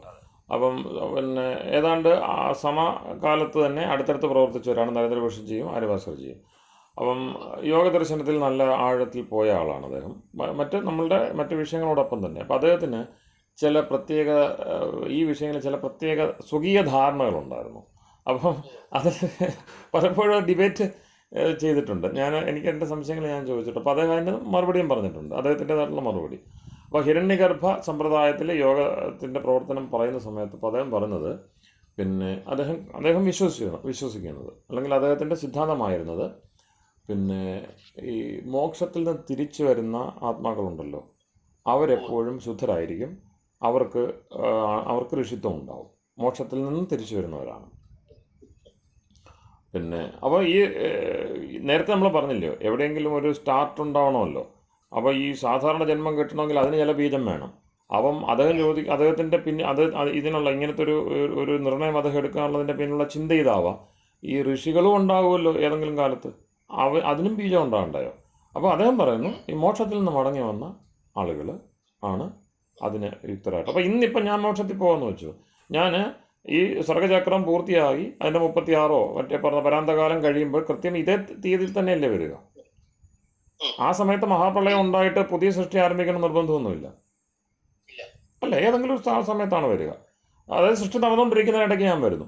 അപ്പോൾ ഋഷിത്വമുള്ള അവതാര ഗുണമുള്ള ഒരാളായിട്ട് ഞാൻ വീണ്ടും വരും. ഇതാണ് അദ്ദേഹത്തിൻ്റെ ഒരു പിന്നെ നിരീക്ഷണം ആ വിഷയത്തിൽ. അപ്പോൾ അതിനർത്ഥം എന്താണ്? നമുക്ക് കാമ്പായിട്ട് നമ്മൾ അവശേഷിച്ച് പോകുന്നു, നശിക്കുന്നില്ല, അത് വീണ്ടും പ്രയുക്തം, അത് ആവശ്യമുള്ള സമയത്ത്. പിന്നെ അവിടെ നേടിയ ആ അനുഭവം ഉണ്ടല്ലോ, ഈ പിന്നെ ബ്രഹ്മത്തോടൊപ്പം നിന്ന് നേടിയ അനുഭവം ഉണ്ടല്ലോ, ആ അനുഭവം തുടരുന്നു എന്നർത്ഥം. കാരണം അല്ലെങ്കിൽ ഋഷിത്വം എങ്ങനെയാണ് പിന്നെ വരിക? നേരത്തെ ഋഷിയായിട്ടല്ലല്ലോ അങ്ങോട്ട് പോയത്, സാധകനായിട്ടിരുന്നിട്ടല്ല പോയത്. ഋഷിത്വമൊന്നും പ്രഖ്യാപിച്ചിട്ടൊന്നുമില്ല, ജീവൻമുക്തനായിട്ട് പോയി. അല്ലേ, ഞാൻ പറഞ്ഞു വന്നത് ബ്രഹ്മ അനുഭവത്തോടു കൂടി ഒരാൾ തിരിച്ചു വരുന്നു എന്നുകൂടിയാണ് അർത്ഥം. അപ്പോൾ വിഷയം ആ സ്മൃതി എങ്ങനെ എന്തോ ബ്രഹ്മാനുഭവത്തോടുകൂടി തിരിച്ചു വരിക എന്ന് പറയുമ്പോൾ അവിടെ അതൊരു ഭോഗഭൂമി മാത്രമല്ലേ, സുഖം അനുഭവിക്കുക മാത്രമല്ലേ ചെയ്യുന്നുള്ളൂ, മോക്ഷസുഖം അത്രേ ഉള്ളൂ. അപ്പോൾ അതിനെ ഈ പറഞ്ഞ പോലെ നമുക്കതിനെ ചോദ്യം ചെയ്യാനല്ല, അതിനെ നമുക്ക് ഉൾക്കൊള്ളാൻ ചില ബുദ്ധിമുട്ടുകൾ വരുന്നുണ്ട്. ഇതിൽ ഈ ആര്യഭാസ്കർജിക്ക് മാത്രമല്ല, സമാജത്തിലെ ഉന്നത ശീർഷരായ പല ആളുകളുടെയും ഈ ഇതിലുള്ള വിചാരങ്ങൾ നമുക്ക് പൂർണ്ണ ബോധ്യം വന്നിട്ടില്ല. അപ്പോൾ അതിൽ ഇപ്പം ഞാനൊക്കെ സ്വീകരിക്കുന്ന ഒരു നില, നമുക്കവരെ ഖണ്ഡിക്കുവാൻ, ഇത്തരം വിഷയങ്ങൾ ഖണ്ഡിക്കുവാൻ പറ്റില്ല. നമുക്ക് ചോദ്യം ചെയ്യാം. അല്ല, ഞാനിപ്പോ ചോദിക്കുമ്പോഴും തികഞ്ഞ വിനയവും ബഹുമാനത്തോടെ അല്ലല്ല, അതാവണം. ഖണ്ഡിച്ചോളൂ, അല്ല ചോദിച്ചോളൂ, ചോദിക്കുകയും തർക്കം ഞാനും ചെയ്യാറുണ്ടെന്ന്. ഞാനിപ്പോൾ അടുത്തത് അത് പിന്നെ ചോദ്യം ചെയ്യാൻ തന്നെ പോവുകയാണ്. അതിന് മുന്നോടിയായിട്ട് പറയുകയാണ്, പിന്നെ ഖണ്ഡിക്കുവാൻ പറ്റില്ല, വിചാരണീയ കോടിയിൽ വെക്കാനേ പറ്റുള്ളൂ. കാരണം ഈ വിഷയത്തിൽ ഞാൻ ഖണ്ഡിതമായൊരു അഭിപ്രായം പറയുന്നു എന്ന് പറയാൻ പറ്റില്ല. കാരണം ഇതൊക്കെ എന്ന് വെച്ചാൽ അതിപ്രശ്നങ്ങളാണ്, ചെറിയ പ്രശ്നങ്ങളല്ല, വലിയ പ്രശ്നങ്ങളാണ്. അപ്പോൾ അതിന് പല പല മാനങ്ങളുണ്ട്, പല പല എലുകകളുണ്ട്. അതെല്ലാം പരിഗണിച്ചുകൊണ്ടാണ് ഇപ്പോൾ ഈ ഒരു നിലപാടെടുക്കുന്നത്. നമുക്ക് അങ്ങനെ പ്രതിജ്ഞ ചെയ്യാൻ സാധിക്കില്ല. അപ്പോൾ അതുകൊണ്ട് വിചാരണീയ കോടിയിലുള്ള പല വിഷയങ്ങളുടെ കൂട്ടത്തിലാണിത്. കാരണം നമ്മൾ അനുഭവിക്കുന്നില്ല, നമ്മൾ നേരിട്ട് കാണുന്നില്ല, സാക്ഷാത് ശ്രുതി പ്രമാണങ്ങളില്ല, അല്ലേ? പിന്നെ ശുദ്ധമായ ലോജിക്കിനെ ആശ്രയിച്ചാണ് നമ്മളത് പറയുന്നത്. അപ്പോൾ ശുദ്ധമായ ലോജിക്കിനെ ആശ്രയിച്ച് പറയുമ്പോൾ വിചാരണീയ കോടിയിൽ ഇനിയും വരട്ടെ വിചാരങ്ങൾ എന്ന മട്ടിൽ നമുക്കതിനെ മുന്നോട്ട് വെക്കാനേ പറ്റുള്ളൂ. അപ്പം ഇതിനുള്ള പ്രധാനപ്പെട്ട പ്രശ്നം അങ്ങ് പറഞ്ഞ പോലെ തന്നെ ഈ അവിടെ അനുഭവിച്ചുകൊണ്ടിരിക്കുന്ന അനുഭവം തീർന്നിട്ട് അതിൻ്റെ സ്മൃതി മാത്രം അവശേഷിക്കുന്നത് പോലും നമുക്ക് സങ്കല്പിക്കാൻ ബുദ്ധിമുട്ടാണ്. കാരണം അത് കഴിഞ്ഞു, ബ്രഹ്മാനുഭവം കഴിഞ്ഞു. സാധാരണ ഒരു ജീവിയായിട്ടാണ് തിരിച്ചു വരുന്നത്, സാധാരണ നിലയിലാണ് വരുന്നത്. സാധാരണ നിലയിൽ വരുമ്പോൾ എളിയ നിലയിൽ തന്നെ ആരംഭിക്കാം. ഒരു സാധാരണ മനുഷ്യന്മം കിട്ടാം. കാരണം അതിന് തെറ്റൊന്നും ചെയ്തിട്ടില്ലല്ലോ. മനുഷ്യനായിട്ടിരുന്ന് തന്നെയാണ് പോയത്. 50% മേലെ പുണ്യാപുണ്യങ്ങളുടെ ഒരു പിന്നെ എന്താണ് പറഞ്ഞത് അനുപാതം ഇല്ലാതെ മനുഷ്യന്മം കിട്ടില്ല. അതിനകത്തൊന്നും സംശയമില്ല. അപ്പം അതിൽ ഉപരി മനുഷ്യ നിലയിൽ ഇരുന്നുകൊണ്ട് തന്നെയാണ് മുക്തനായിട്ട് ഈശ്വരനിലേക്ക് പോയത്. തിരിച്ചു വരുമ്പോൾ നിശ്ചയമായിട്ടും പാപിയായിട്ട് ജനിക്കത്തില്ല. പക്ഷെ മോക്ഷാവസ്ഥയിൽ സൂക്ഷ്മ ശരീരം ഇല്ലല്ലോ. സൂക്ഷ്മാവസ്ഥ പിന്നെ സൂക്ഷ്മ ശരീരമില്ല, പക്ഷെ സമാധിയിലൂടെ ജനിച്ച സമാധിജമായ ശരീരമുണ്ട്. അതില്ലെങ്കിൽ അനുഭവിക്കാൻ പറ്റത്തില്ല. എന്തെങ്കിലും ഒരു അനുഭവം വേണമല്ലോ, അത്രേ ഉള്ളൂ. അതവിടെ തീർന്നു. അതെ, ആ ശരീരം അവിടെ ഉപേക്ഷിച്ചിട്ടല്ലേ വരുന്നത്, അല്ലെങ്കിൽ അത് ഉപയോഗശൂന്യമായിട്ടാണ് തിരിച്ചു വരുന്നത്. അവിടെ സൂക്ഷ്മ ശരീരം ഇല്ല, പിന്നെ അത് വീണ്ടും ചേരണം. ഈശ്വരൻ തന്നെ സൃഷ്ടിച്ചു കൊടുക്കണ്ടേ? വീണ്ടും ഈശ്വരന്റെ സൃഷ്ടിയിലേക്ക് വരുമ്പോഴല്ലേ സൂക്ഷ്മ ശരീരവും മറ്റും ചേരുള്ളൂ, അല്ലാതെ അതുകൊണ്ട് നടക്കുകയല്ലോ. അല്ല, അപ്പൊ പൂർവ്വ സംസ്കാരങ്ങൾ പൂർണ്ണമായിട്ടും സീറോ ആവുന്നില്ല എന്നാണ് ഒരു വ്യൂ, അല്ലേ? സംസ്കാരം എന്ന് പറയുന്നിടത്തൊരു ചെറിയ പ്രശ്നം. കാരണം സംസ്കാരവും വാസനയും രണ്ടാണ്. വാസന മാറില്ല. കാരണം എന്ന് വെച്ചാൽ അത് നമ്മളുടെ നമുക്ക് വേണമെങ്കിൽ അത് ഇങ്ങനെ ഒരു സേഫ് പൊസിഷനിലേക്ക് പോകാം. പിന്നെ മൂല അവിദ്യ എന്ന് പറയുന്ന അല്ലെ പ്രധാന അവിദ്യ എന്ന് പറയുന്ന പ്രകൃതിയെ കാണുമ്പോൾ നമുക്ക് എന്ത് തോന്നുന്നു? ഭോഗമുണരുന്നു, ഭോഗവാസന പ്രവർത്തിക്കുന്നുണ്ട്. പ്രകൃതിയിൽ സുഖമില്ല എന്ന് എത്ര പറഞ്ഞാലും നമുക്ക് ബോധ്യമില്ല, അല്ലേ? സത്സംഗം ചെയ്യണം, എല്ലാം ചെയ്യണം. നമ്മൾ ഭജഗോവിന്ദത്തിൽ പറഞ്ഞ എല്ലാ കാര്യം കഴിഞ്ഞതിന് ശേഷവും നമുക്ക് പിന്നെ ആണിന് പെണ്ണിനെ കാണുമ്പോൾ പെണ്ണിന് ആണിനെ കാണുമ്പോൾ വൈകാരികമായിട്ടുള്ള ഒരു അസ്വസ്ഥത ഉണ്ടാവുന്നുണ്ട്. അത് എന്തെങ്കിലും മാറിയേക്കാം, മാറുന്നില്ലെന്ന് ഞാൻ പറയുന്നില്ല, മാറിയേക്കാം, പക്ഷെ അതുണ്ട്. അപ്പൊ അതൊക്കെയെന്ന് വെച്ചാൽ എന്തോ അവിദ്യ, അസ്മിത, രാഗദ്വേഷ, അഭിനിവേശ എന്ന് പറയുമ്പോ പറയാ പുരുഷ വിശേഷം മാത്രമല്ലേ പഞ്ചക്ലേശങ്ങൾ ഇല്ലാത്തുള്ളൂ. അപ്പൊ ഈ അവിദ്യയിൽ നിന്ന് ജീവാത്മാവ് പൂർണ്ണമായി മുക്തി നേടുന്നില്ല എന്ന്, അത് അതിന്റെ ജീവാത്മാവിന്റെ ലക്ഷണം എന്നുള്ള അർത്ഥത്തില് മോക്ഷത്തിന് ആവശ്യം മാത്രമായിട്ടുള്ള ഒരു വിദ്യ സമ്പാദിച്ചു, സത്യവിദ്യ സമ്പാദിച്ചു. പക്ഷെ പിന്നീടും അവിദ്യാവശകനാണ് ജീവാത്മാവ് എന്നുള്ളത് തന്നെയാണോ മനസ്സിലാക്കേണ്ടത്? കാരണം അവിദ്യ അതിൻ്റെ സ്വരൂപത്തില്, അവിദ്യ എന്ന് പറയുന്നത് സത്യത്തിൽ എന്താണ്? ഈ ആവരണമാണ്. നമുക്ക് ഈശ്വരൻ ഏറ്റവും അടുത്തല്ലേ ഇരിക്കുന്നത്, അകവും പുറവും നിറഞ്ഞല്ലേ ഇരിക്കുന്നത്. അതിനെ തിരിച്ചറിയാൻ കഴിയാതിരിക്കുന്നത് അവിദ്യ അല്ലാതെ പിന്നെന്ത്? അത് എപ്പോഴും ഇല്ലേ, എപ്പോഴും ഉണ്ടത്. സമാധിജമായ പുതിയ ശരീരം നേടിയിട്ട് തത്കാലത്തേക്കല്ലേ ഇരിക്കുന്നുള്ളൂ നമ്മൾ ഈശ്വരനെ അറിഞ്ഞുകൊണ്ട്. അപ്പൊ അത് പരാന്തകാലമാണെങ്കിലും സസ്പെൻഡഡ് പീരീഡ് എടുക്കുന്നത് തെറ്റല്ല, അല്ല. അതുകൊണ്ടാണ് മൂല അവിദ്യ എന്ന് പറഞ്ഞൊരു സംഗതിയുണ്ട്. അത് ജീവനിലാണോ ബ്രഹ്മത്തിലാണെന്നൊക്കെയുള്ള ചർച്ച വരുമ്പോൾ പിന്നെ ഈ ഐക്യവാദികൾക്ക്, കേവലാദ്വൈതികൾക്ക് ബ്രഹ്മത്തിലാണെന്ന് വാദിച്ചേ പറ്റുള്ളൂ. കാരണം സെപ്പറേറ്റ് ആയിട്ട് കാണാൻ പറ്റത്തില്ല. അല്ലേ? മനസ്സിലാവുന്നുണ്ട്. പക്ഷെ അവിടെയും വേദാന്തികളിലെ ഭാമതി പ്രസ്ഥാനം, അതായത് നമ്മുടെ ഈ വാചസ്പതിയുടെയും മറ്റും പ്രസ്ഥാനക്കാർ പറയുന്നുണ്ട് ജീവനിലാണത്. കാരണം ജീവനിലല്ലെങ്കിൽ പിന്നെ ഇത് എവിടെ നിന്നാണ് ഈ സംയോഗം ഉണ്ടാവേണ്ട ആവശ്യകത എന്താ വരുന്നത്? തീർച്ചയായും. ആ അപ്പം അത് നമ്മൾ കുറച്ചുകൂടെ ലളിതമായിട്ട് പറഞ്ഞാൽ, ഋഷി ദയാനന്ദൻ ആ വിഷയങ്ങളിൽ ഏകദേശി അല്പജ്ഞാനി എന്നൊക്കെയുള്ള പ്രയോഗം നമുക്ക് ചിലപ്പോൾ കടുപ്പം തോന്നും. ഈ ആത്മാവ് നിത്യവും ബുദ്ധവും ഒക്കെയാണെന്ന് നമ്മൾ കേട്ടിട്ടില്ല നമ്മൾ വരുന്നത്. അദ്ദേഹം പറയും ഏകദേശിയും. കാരണം നിത്യബുദ്ധ ശുദ്ധ സ്വരൂപം അല്ലേ? എന്ന് പറയുമ്പോൾ പിടിയും കിട്ടില്ല. പിടിയും കിട്ടത്തില്ല. അപ്പോൾ അദ്ദേഹം പറയും ഏകദേശിയാണ്, അല്പജ്ഞനാണെന്നൊക്കെ പറയും. അപ്പോൾ സഹജമായിട്ട് നമുക്ക് ഏകദേശിതയുണ്ട്. ഒരു പ്രത്യേക സ്ഥലത്ത് മാത്രമേ വ്യാപാരമുള്ളൂ. അതായത് അണുവായതുകൊണ്ട് അല്പസ്ഥലത്ത് മാത്രമേ വ്യാപാരമുള്ളൂ. ആ അണുത്വം കൊണ്ട് എന്തെല്ലാം ഉദ്ദേശിക്കുന്നു അതെല്ലാം നമുക്ക് ബാധ്യതയായിട്ടുണ്ട്. കാലത്തിൽ ത്രികാലാതീതമായിട്ടുള്ള നിത്യതയുണ്ട്, സത്യമാണ്. പക്ഷെ സ്ഥലത്തിൽ ബന്ധിതമാണ്. ഒരു നിശ്ചിത സ്ഥലത്ത് മാത്രമേ വ്യാപാരമുള്ളൂ. ഒപ്പം ആ നിശ്ചിത സ്ഥലത്ത് മാത്രമേ ഇരിക്കുന്ന ഒരു വസ്തുവിന് സകല സ്ഥലത്തെ സംബന്ധിച്ചുമുള്ള, സകലതിനെ സംബന്ധിച്ചുമുള്ള സർവജ്ഞത കിട്ടില്ലല്ലോ.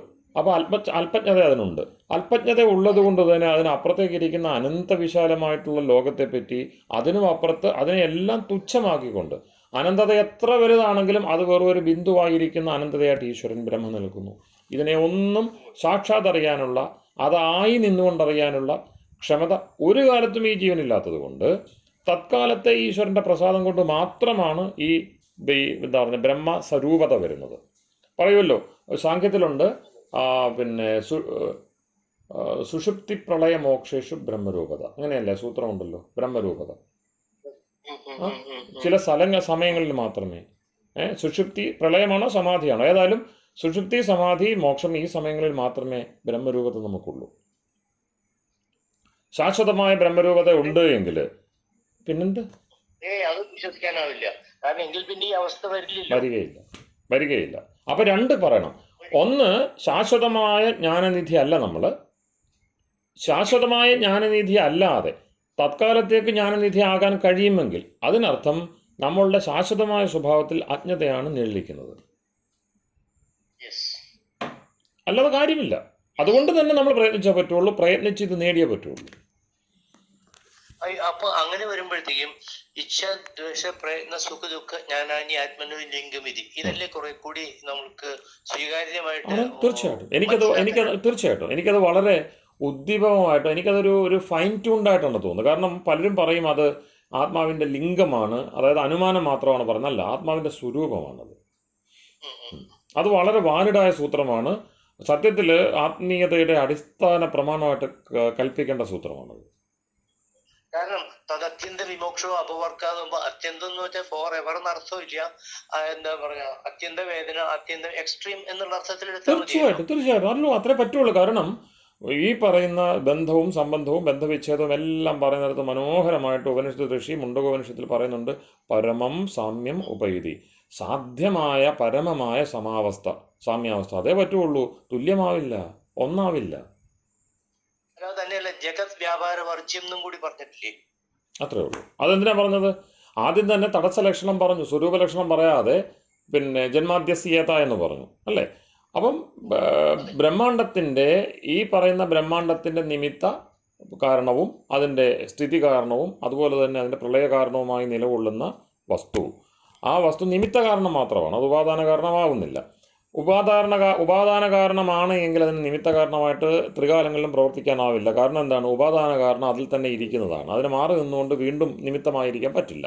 തന്നെ സ്ഥിതി ചെയ്തുകൊണ്ടിരിക്കുന്നിടത്ത് തന്നെ അഴിക്കുക, അതും സാധിക്കത്തില്ല. അപ്പം നിമിത്ത കാരണം ഉപാദാന കാരണത്തിൽ നിന്ന് പൃഥക്കായിട്ട് കൽപ്പിച്ചേ പറ്റുള്ളൂ. അപ്പം അതുകൊണ്ടാണ് യതഃ യസ്മാത് നിമിത്ത കാരണാത് എന്ന് തന്നെ അർത്ഥം പറയണം. ജന്മാദ്യസ്യ യതഃ എന്ന് പഞ്ചമ്യാസ്തസിൽ പഞ്ചമിയിലാണ് പ്രയോഗം. അപ്പം അങ്ങനെ വരുമ്പോൾ ഹേതുവാണ്. ഏത് ഹേതു? ഉപാദാന ഹേതു അല്ല, മറിച്ച് നിമിത്ത ഹേതുവാണ്. കാരണം ഏതൊരു നിമിത്ത കാരണത്തിൽ നിന്നാണോ അസ്യ പ്രപഞ്ചസ്യ ബ്രഹ്മാണ്ടസ്യ വ ഉത്പത്തി സ്ഥിതി ലയ, ഈ മൂന്ന് കാര്യങ്ങളും ലയാ സംഭവന്തി, ഈ മൂന്ന് കാര്യങ്ങൾക്കും നിദാനമായിരിക്കുന്ന വസ്തു, അത് ലക്ഷണമായിട്ട് പറഞ്ഞിട്ട് ഒടുവിൽ ദ്വിധാബദ്ധം സുബദ്ധം, ആദ്യത്തെ ലക്ഷണത്തെ കൃത്യമായിട്ട് എത്രയും 555 സൂത്രങ്ങളിൽ വ്യാപരിച്ചിട്ട് ഏറ്റവും ഓടിക്കൊണ്ട് വെച്ചിരിക്കുകയാണ് പിന്നെ ജഗത് വ്യാപാര വർജ്യം. അതെവിടെ പറയുന്നത്? ഇവർ വ്യാഖ്യാനിക്കുന്ന പോലല്ല, മുക്തൻ്റെ ഐശ്വര്യങ്ങൾ പറയുന്നിടത്താണ്, ഒരു സാധാരണ ഒരു പ്രകരണത്തിലല്ല. അപ്പം മുക്തനും ഈ പറയുന്ന സാക്ഷാത്കൃത വസ്തുവും തമ്മിലുള്ള ഭേദം പരമമായിട്ട് അംഗീകരിച്ചുകൊണ്ട് പറയുകയാണ്, ഇതൊക്കെ എന്തൊക്കെ ഉണ്ടാകട്ടെ, മുക്തൻ ഒരുപാട് ഐശ്വര്യങ്ങൾ പറഞ്ഞു, അതയേവച്ച അനന്യാധിപതി എന്നൊക്കെയാണ് പറഞ്ഞേക്കുന്നത്. അവന് വലിയ ആധിപത്യമൊക്കെ ഉണ്ട്, പക്ഷേ ജഗത് വ്യാപാര വർജ്യം. കാരണം ഒന്നല്ലെന്ന് വ്യക്തമാണല്ലോ. അതെ, തീർച്ചയായിട്ടും. പിന്നെ ഈ ആള് ഇന്നാണ് മുക്തിയിലേക്ക് പോയത്. ഇന്നലെ വരെ അയാൾ ബദ്ധനായിരുന്നു. അയാൾ ബദ്ധനായിരിക്കുമ്പോഴും മുക്തനായ ഒരാൾക്ക് മാത്രമേ പ്രപഞ്ച നിർമ്മാണ കാര്യത്തിൽ ദക്ഷത ഉണ്ടാവുകയുള്ളൂ. പ്രപഞ്ചം അപ്പോഴും ഉണ്ടായിരുന്നു. എന്നെപ്പോലെയുള്ള ഞാൻ ഇന്ന് മുക്തിയിലേക്ക് പോയി. അനേകായിരം ലക്ഷോപലക്ഷം ആളുകൾ ഇതിനു മുമ്പ് മുക്തിയിലേക്ക് പോയി. അവരുടെ മുക്തിയെ നയിച്ചത്, അവരുടെ ബന്ധനാവസ്ഥയെ തരണം ചെയ്യാൻ പ്രേരണയായിട്ട് പ്രവർത്തിച്ചത് ആര്? ഞാനാണോ? അപ്പം അതുകൊണ്ട് കോടി കോടി കോടി ജീവന്മാരുടെ ഈ പറഞ്ഞ ചക്രങ്ങളെ എല്ലാം നയിച്ചുകൊണ്ട് ശാശ്വത ഗുരുസ്വരൂപമായിട്ട് കാലത്തിൽ മുറിയാതെ ഈശ്വരൻ ഉണ്ടായേ മതിയാകൂ. ആ ഈശ്വരനും ഞാനും തമ്മിലുള്ള അടിസ്ഥാന ഭേദം സമ്മതിച്ചേ മതിയാകൂ. മനോഹരവുമാണ് ആ പ്രസന്റേഷൻ. അങ്ങനെയാണ്. ശ്രുതിയല്ല, ശ്രുതിയിലൊന്നും ഒരു സംശയമില്ല. ഇവരെ പിന്നീട് ശ്രുതിവാക്യങ്ങളെ അടർത്തി മാറ്റിയിട്ട് ഇപ്പം നമ്മൾ ആദ്യന്തം ഏതെങ്കിലും ഒരു ഉപനിഷത്ത് വായിച്ചാൽ മതി, നമുക്കൊരു സംശയമില്ല. സംശയം ഇവരുണ്ടാക്കുന്നു, ആവശ്യമില്ല. നമ്മളെ കാരണം ഇത് അദ്വൈതമാണ്, ഒന്നേ ഉള്ളൂ എന്ന് ആദ്യമേ തന്നെ പ്രീസെറ്റ് ചെയ്തിട്ട് നമ്മളോട് പറഞ്ഞ് നിങ്ങൾ പോയി വോട്ട് ചെയ്യുക. ഇന്ന ആൾക്ക് വോട്ട് ചെയ്യണമെന്ന് പറഞ്ഞ് വോട്ട് ചെയ്യുന്ന ആൾക്ക് കൂടുതൽ അവരും നോക്കത്തില്ല, അവർ കൃത്യമായിട്ട് അവിടെ തന്നെ കൊണ്ടുപോയി കുത്തും എന്ന് പറഞ്ഞ പോലെ ഒരവസ്ഥയാണ് ഈ പറയുന്ന ശ്രുതി വായനയുടെ പ്രശ്നം. കാരണം നമ്മൾ ആ മഹാവാക്യങ്ങൾ ആദ്യമേ തന്നെ നമ്മളെ കുറേ വാക്യങ്ങൾ തന്ന് മോഹിപ്പിച്ചു. അപ്പം ഛാന്തോക്യം എന്താണ്? ഛാന്തോക്യം തത്വമസിയാണ്. ഛാന്തോക്യം തത്വമസിയല്ല. തത്വമസി അതിലെ പല വാക്യങ്ങളിലൊന്ന് മാത്രമാണ് എന്ന് തിരിച്ചറിയുമോ അത് ഛാന്തോക്യ ഉപനിഷത്ത് പഠിക്കുമ്പോഴേ മനസ്സിലാവുള്ളൂ. അയമാത്മാ ബ്രഹ്മ എന്ന വാക്യശകലത്തെ പ്രഖ്യാപിക്കാൻ വേണ്ടി അല്ല മാണ്ഡൂക്യ ഉപനിഷത്ത് നിലകൊള്ളുന്നത്. മാണ്ഡൂക്യ ഉപനിഷത്തിനകത്ത് പറയുന്നത് വേറെ കാര്യമാണ്. തത്വമസി എന്ന് പറയുമ്പോൾ ബ്രഹ്മത്തിന്റെ പരാമർശം പോലും ഇല്ലല്ലോ. ശ്വേതകേതുവിനോട് പറയുന്നതല്ലേ. 9 പ്രേരണങ്ങളിൽ അച്ഛനും മകനും തമ്മിലുള്ള സംഭാഷണമാണ്. അതുപോലത്തെ മഹത്തായ സംഭാഷണങ്ങൾ ഏറെ ഉണ്ട് അതിലൊന്ന് മാത്രമാണ്. അതുപോലെ എന്തെല്ലാം കാര്യങ്ങൾ, അതുപോലെ പ്രജ്ഞാനം ബ്രഹ്മ. എനിക്ക് അതിനേക്കാൾ ഇഷ്ടമുള്ള സംഗതിയാണ് പ്രജ്ഞാനേത്രോ ലോക, പ്രജ്ഞയാകുന്ന കണ്ണൊത്തിരിക്കുന്നു ഈ ലോകം. എത്ര ഗംഭീരമാണ്. അതായത് ഇതിനകത്ത് നമുക്ക് നിർജീവമെന്നും അജീവമെന്നും തോന്നുന്ന ഈ സാമഗ്രി മുഴുവനും അസാധാരണമായ ബുദ്ധിപ്രകർഷം കാണിച്ചു നിൽക്കുന്നു എന്നതാണ് ആ വാക്യത്തിലുള്ളത്. അതുപോലത്തെ എത്രയോ മഹാവാക്യങ്ങൾ ഐതരേയോപനിഷത്തിലുണ്ട്. അതിൽ നിന്ന് ഞാൻ പ്രജ്ഞാനം ബ്രഹ്മ മാത്രം എടുക്കുന്നു. അപ്പോൾ അങ്ങനെ ആദ്യം തന്നെ നിങ്ങൾ ഇത് കണ്ടാൽ മതി എന്ന് പറഞ്ഞ് നമ്മൾ എന്ത് ചെയ്താണ്, കൃത്യമായിട്ട് കാഴ്ചയെ സീമിതപ്പെടുത്തി അങ്ങോട്ട് വിടുക. അതാണ് മഹാവാക്യ പദ്ധതി കൊണ്ട് സാധിക്കുന്നത്. അതിനകത്ത് അർത്ഥമില്ല. ഉപനിഷത്തുകളെ ആസിറ്റീസ് വായിക്കുമ്പോൾ ഒരാൾക്ക് ഒരു സംശയം ഉണ്ടാവത്തില്ല. കാരണം അതിനകത്ത് പറയുന്നത് ഈശ്വര സത്തയെ ഗ്രഹിക്കുവാൻ വേണ്ടി നമ്മളെ യോഗ്യരാക്കുകയാണ്. തീർച്ചയായിട്ടും. അപ്പം നമ്മുടെ സമയം എനിക്ക് തോന്നുന്നു അധികരിക്കുന്നു അല്ലേ? നമുക്ക് നിർത്താം.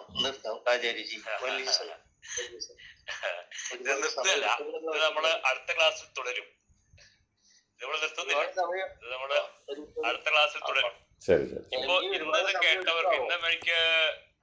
കേട്ടവർക്ക് അടുത്ത ക്ലാസ്സിൽ ഇതിനോട് ബന്ധപ്പെട്ട കാര്യങ്ങൾ ചോദിക്കാവുന്നതാണ്. അതിന്റെ സംശയങ്ങളും നിവാരണം നടത്താവുന്നതാണ്. നന്നായിരുന്നു മുതൻജി, വളരെ നന്ദിയുണ്ട്. അങ്ങ് ഇത്ര ആക്റ്റീവായിട്ട് എന്നോട് പലപ്പോഴും ചോദിക്കുമ്പോ ഞാൻ പറയാറുണ്ട് അത് ക്ലാസ്സിൽ ചോദിക്കൂ, അത് ആചാര്യനോട് നേരിട്ട് ചോദിക്കൂ എന്ന് ഞാൻ പറയാറുണ്ട്. പക്ഷെ മടിയാണ് ചോദിക്കാനായിട്ട്. നല്ല ചോദ്യങ്ങളായിരുന്നു. ഈ നല്ല ചോദ്യങ്ങളാണ് നമ്മളെ നല്ല ഉത്തരം തന്നെ പകുതിയാക്കും അത്. കാരണം നല്ല ചോദ്യങ്ങൾ പകുതി കഴിഞ്ഞിട്ട് ഉത്തരം തുടങ്ങിയാൽ മതി. തുടരണം. അടുത്ത ക്ലാസ്സിൽ നമുക്ക് ഇങ്ങനെ പോവാം. കുറച്ച് ഇതുപോലെ സംശയ നിവാരണങ്ങൾ വരട്ടെ, എന്നിട്ട് മതി നമുക്ക് അടുത്തതിലേക്ക് പോകാം. അതുകൊണ്ട് പങ്കെടുത്ത എല്ലാവർക്കും നന്ദി. ആചാര്യന് പ്രത്യേകം നമസ്കാരം. അടുത്ത ക്ലാസ് തുടരാം. നമസ്കാരം. നമസ്തേ. ശുഭരാത്രി.